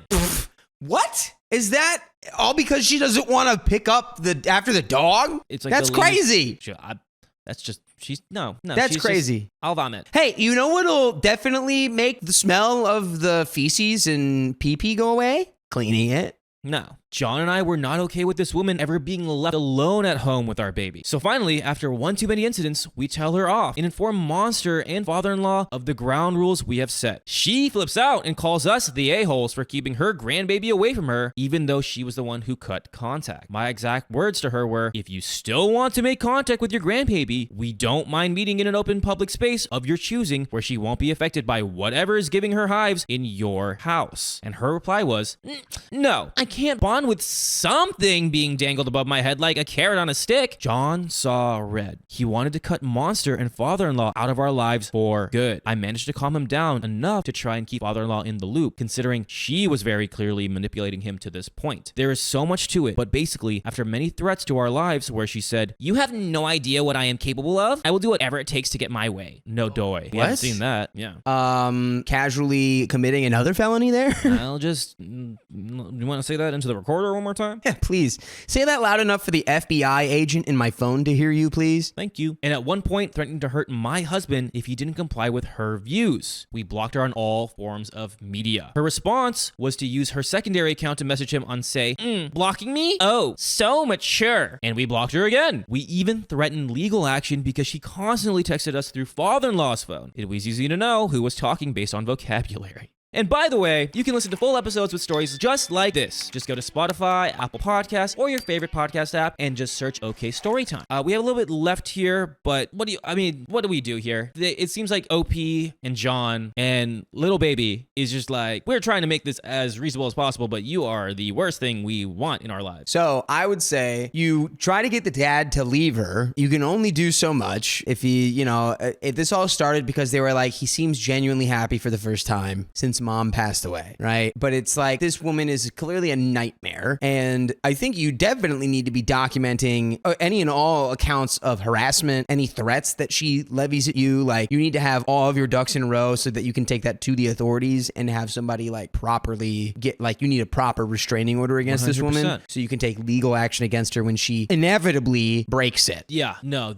you're doing all the right things. I agree with what John said earlier, OP's husband, of he's his own self. I don't need to, he can do his own things. But at this point, I'm like, why are you with her? Are you really happy? Exactly. Are you really happy? Because we're not happy. Yeah, it'd be like, Dad, I have to get a restraining order against your wife because she's harassing my family. Yeah. Oh, do you not see any red flags with that? And in the end, it was hilarious when she and father-in-law tried to press the grandparents' rights on us. All I had to say to that was, let's see what the court thinks about your wife illegally growing marijuana in the basement, leaving disgusting dog feces all over the house for 12 plus hours until you get home, an aggressive dog that will eat the back of your skull, her constant abusive and neglectful behavior, and her constant medical problems, which include fainting at a moment's notice, and see if she's still capable of suing for grandparents' rights in that home. Newsflash, she doesn't have a case. We are a loving family that has tried everything to include and deal with her childish and obnoxious behavior, but she has shut us out. Now we're done. Since around 2020, 2021, we have been rid of her, and officially, she is gone. So,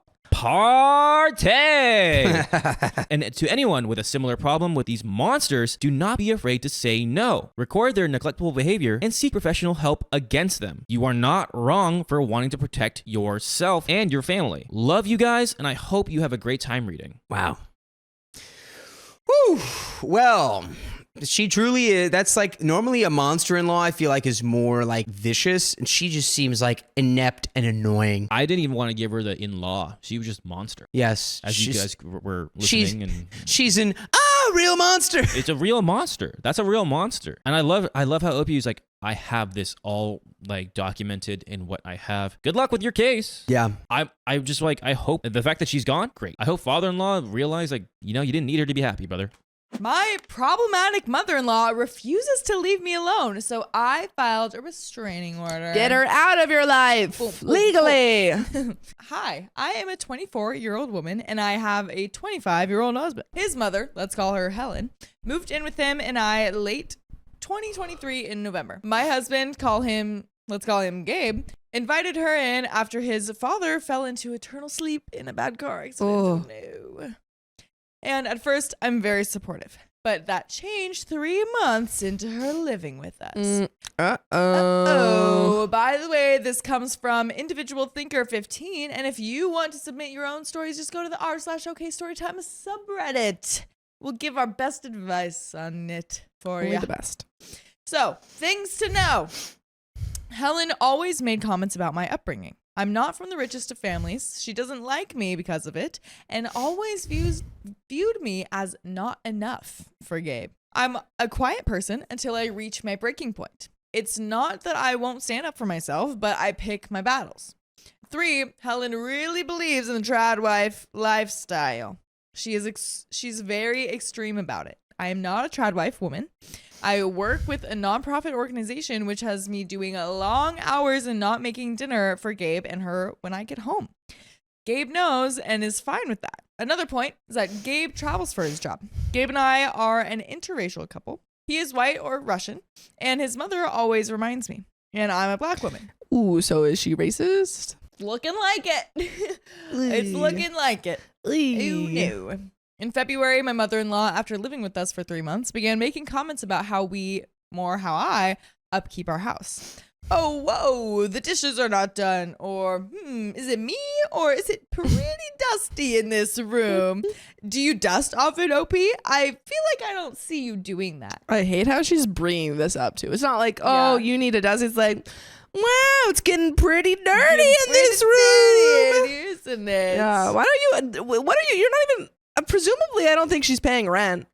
Like, what are you doing to help around the house, Mom? Exactly. Just mooching. Just making complaints. These are just a couple of examples. I'd like to note she says these things after a 14-hour shift at work as I sit down.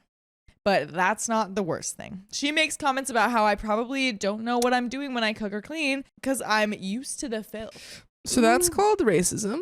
What about that? What about that, mother-in-law? What about Huh? that?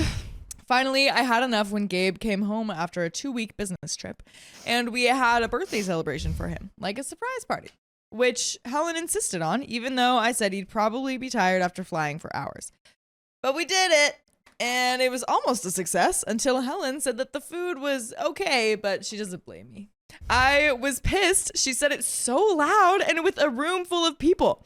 Friends and family, they all look over confused, and I just put the plates and utensils and walk outside. Yeah. At this point, she'd been nitpicky about a lot that day, saying rude things, and this is my breaking point. Anyway, I walk outside and Gabe follows, and we talk, and I tell him what's been going on while he's been away. He gets upset about how Helen's been treating me, and then we talk about why I haven't told him all of this. So we talk and then go back inside because of the party and then say goodbye to our guests. After everyone has left, Gabe tells Helen that we need to talk. Gabe begins to tell his mom that how he's been treating me isn't okay. And she says, and I quote, "I'm your mother." How could you say that? Could you say that to your poor mother? Your poor ailing mother. She might not have an accent, but they mentioned Russian. Yeah. So at this point, I'm just sitting here and letting my man take care of this. But then she says how I'm not doing my job as his wife. I mean, look at her. That's what she says. And now I'm upset and thinking about how going to jail for unaliving may not be the worst option. Yeah, she sounds like a real joy. But instead, I blurt out, "You know what? I work hard for where I am today, and I do my best, and it's enough for Gabe. No one asked for your opinion, and I don't know what's happened to you for you to dislike me this much, but your views on me and Gabe's relationship can be kept to yourself, and you can leave my house with them too. Boom! Mic drop. Mic drop. I stood my butt up and walked upstairs to my bedroom away from her mean mugging. Hell yeah. But did I take it too far? Am I the a-hole for punting my mother-in-law out of the house and her issues? Honestly, it is an update, but what would you say? You didn't take it far enough. Oh, You didn't take it far enough. What should she say? How far should she take it? I think after a month of this, I'd be like, oh my. Husband, you need to tell your mom to leave because I hate her. I support OP. I support OP. I mean, things could always be said nicer, but she's been giving you a lot of crap. Giving me a whole lot of crap. Yeah. And you're just you're not name calling or anything like that. You're just saying like, I don't know what your problem is with me, man. Yeah. I work what's hard your problem and your son with loves me. That's all you said. That's how you said. That's all I said, man. The truth. But now for the update. Woo. First, I want to say thanks to people who commented and gave me their feedback. I'm new to this app, so I'm not sure how long I'm supposed to wait until you give an update, but some of you asked for it, so I'll give. Firstly, I know it may sound crazy, but I did put up with her BS for a long time because I was trying to be respectful, and every time I brought it up to my mom, she said that she was grieving or whatever. And she would get over herself eventually. Also, yes, Gabe and I talked after I went upstairs, and Helen did get her and her things together and left. But that's not even the craziest part.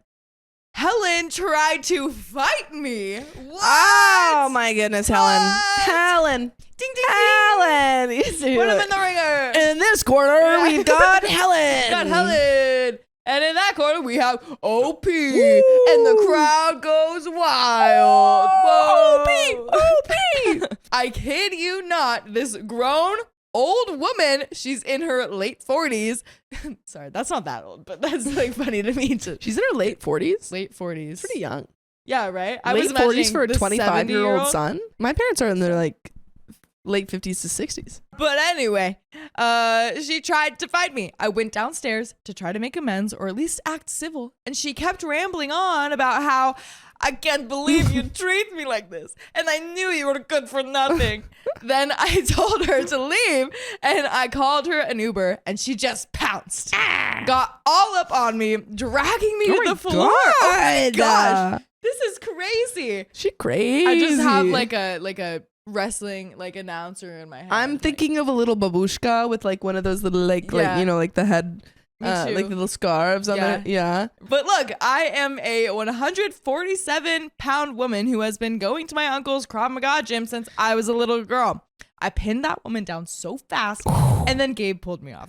Dang. Oh, she messed with the wrong person. OP's taking over. I've never watched a wrestling match. I'm like trying to contribute. I'm like, I don't know.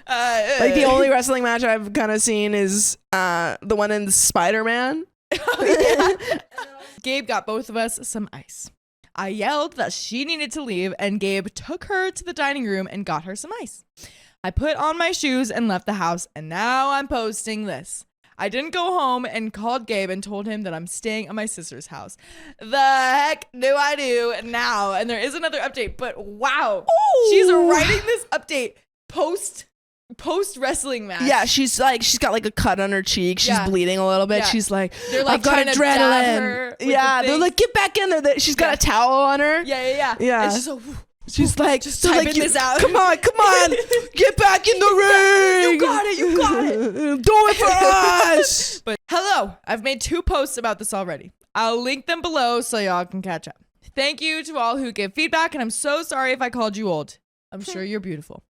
Since the last time I posted, literally a few hours ago, I love the frequency of this update. A lot has happened, and I saw a want for an update. After I got attacked by my mother-in-law, I drove myself to my sister's house. My sister has a family of her own, but she is so supportive of me, and I even found out that when Helen insulted me at Gabe's birthday surprise party, she told Helen off while I went outside. Nice! Yay, sister! Yay! Anyway, my sister Jamie, for the purpose of this post, took me in, cleaned me up, and sat me down on her couch. Her husband took her kids out for ice cream so we could talk. So I told her everything. She said that we should just do the world a solid and get rid of my mother-in-law altogether. Is this like, are you planning something here? Are we witnessing like a, Yeah. should this be reported? Is this premeditated? Yeah.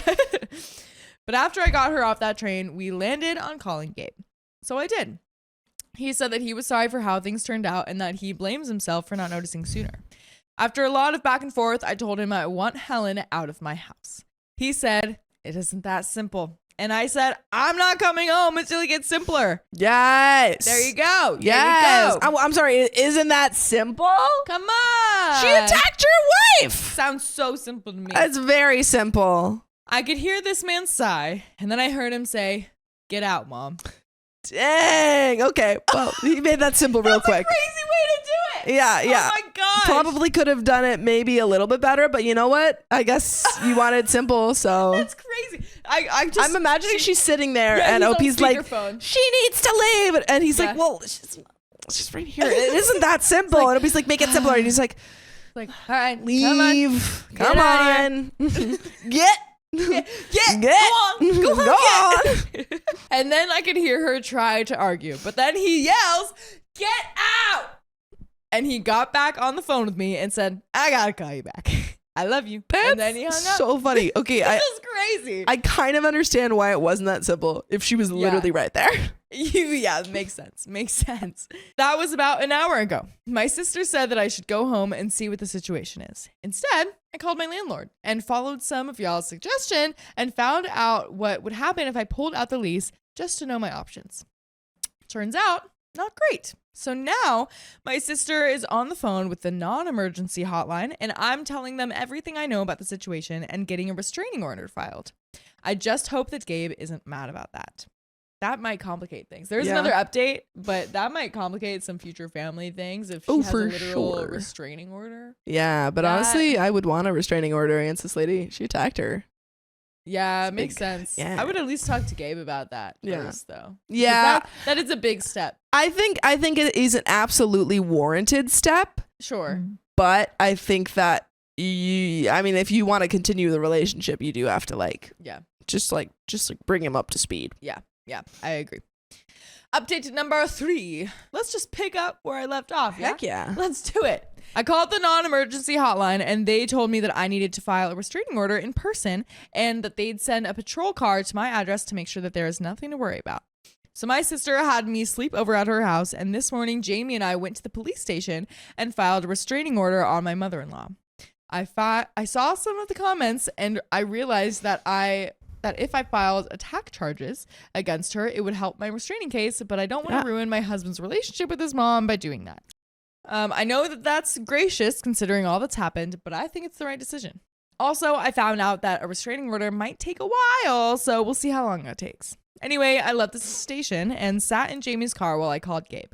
Gabe picked up and he asked about the patrol car that stopped by the house. I told him what I told y'all, and he said that we should talk. I agreed. We decided to meet at a bakery we used to go to when we first got together. Neutral, happier memories, hopefully good vibes. We met up. He hugged me when he saw me walk up to him, and then we sat down. We talked for about an hour and a few minutes. He started the conversation by apologizing again and telling me his side of the story. He said he was proud of how I handled the situation and that he was sorry about how he handled it. Wow, okay. He said that he was surprised by Helen and that he told her and that he and I needed space from her and that she isn't allowed back at our house again. Wow, that's nice. And he apologized for making it seem like we weren't a team. Then he asked about the restraining order and he said he wants to try and do this without the court first. But I told him that I already got the paperwork started, so I'm sticking to it. I told him I don't want him to never talk to his mom again, but that I won't be. Not until she apologizes and stops treating me the way she does. He agreed after a bit more conversation on what that means for him and our family and his family gatherings. By the way, we have so many more stories just like this, and what that means to you is that you can check it out on Spotify, Apple Podcasts, any of your favorite podcast app. Search OK Storytime and you'll find full episodes with stories, again, just like this. Eventually, we finished the conversation, and I asked if Helen was still at our house, and Gabe said that she was gone and at his brother's house until she can find someplace else. So we went home, and I took a nap after the emotional roller coaster I went on today. And then I posted this. But I think this might be the end of the family drama. But I have a few questions. And I have a few answers. Should I drop the restraining order? Should I talk to Gabe about going forward on the attack charge? Oh, Gabe doesn't know about that. Wait, you definitely should. Yeah, Yeah, absolutely. I mean, maybe- you already talked about the. Wait, what did you? They already talked about the restraining order. They talked about the restraining order, but not the charges. Absolutely talk about the attack charges. Yeah, That's like that should have been in the same conversation. Yeah, because it says, should I talk to Gabe about going forward on the charges? So maybe they did talk about it, but they didn't really come up with a solution. Yeah, you should definitely have Maybe. a bigger conversation about that. Another question is, and should Gabe and I go to counseling? My sister mentioned it, but I don't know. My mom was always against it. Maybe it was just one of those black people don't do therapy things. And that's the end of the story. I have no comments on that part. Question was, should she drop the restraining order? I think just talk to Gabe about Just it. have a conversation with Gabe. I really can't tell you what you. It's like, do you feel safe? Because it seems like right now you don't feel safe around her, which is totally fair because she attacked you. Yeah. So keep the restraining order if you need to. Talk to Gabe. Figure out what you guys want to do going forward. Be a team. Yeah, because the restraining order is big, you know, like it's one thing to kick her out of the house. That's totally fine. It's one thing to like cut contact with yourself and her, like, again, totally fine. But like eventually if you guys have kids or something like that, and then she shows up because she wants to like see the kids, and then you call the police because you have a restraining order on her. You know what I mean? It's like, I feel like that complicates things. I mean, I think but also like you don't have to call the, you know, like, Yeah, like it's that's really true. up to OP the level of kind of Yeah. putting her foot down on this restraining order. Yeah, I guess so. Because it seems like if the mother came to OP's house and was like, I'm so sorry, OP would Yeah. be pretty chill with that. I don't think she would really enforce the restraining order. Right. But if she comes to the house and is like, that's probably when. Yeah, I wonder how that works, because like what if like she does come over, everything's fine. Okay, I'm not gonna call a restraining order. You know though that I have a restraining order against you. Yeah. So like at any second I call the cops and you're out of here. Yeah, I You know think what it just keeps her in line. Right, but then how it works, like what if she was there for like so long and then all of a sudden she says something and she's like, get her out of here. I don't want her here anymore. And it's like, and then the SWAT team just yeah, literally. And then because like even if she doesn't like attack her, if she just says something like rude, she's like, I have a restraining order against this person, and she's been in my house for so long now. Yeah. Like, I wonder how that works with I like don't- the. I don't know. Like, I don't know, man. But that's the end of the story. I do know that, and it's also the end of the episode. Well, if you love us, make sure to subscribe. We love you. And see you tomorrow.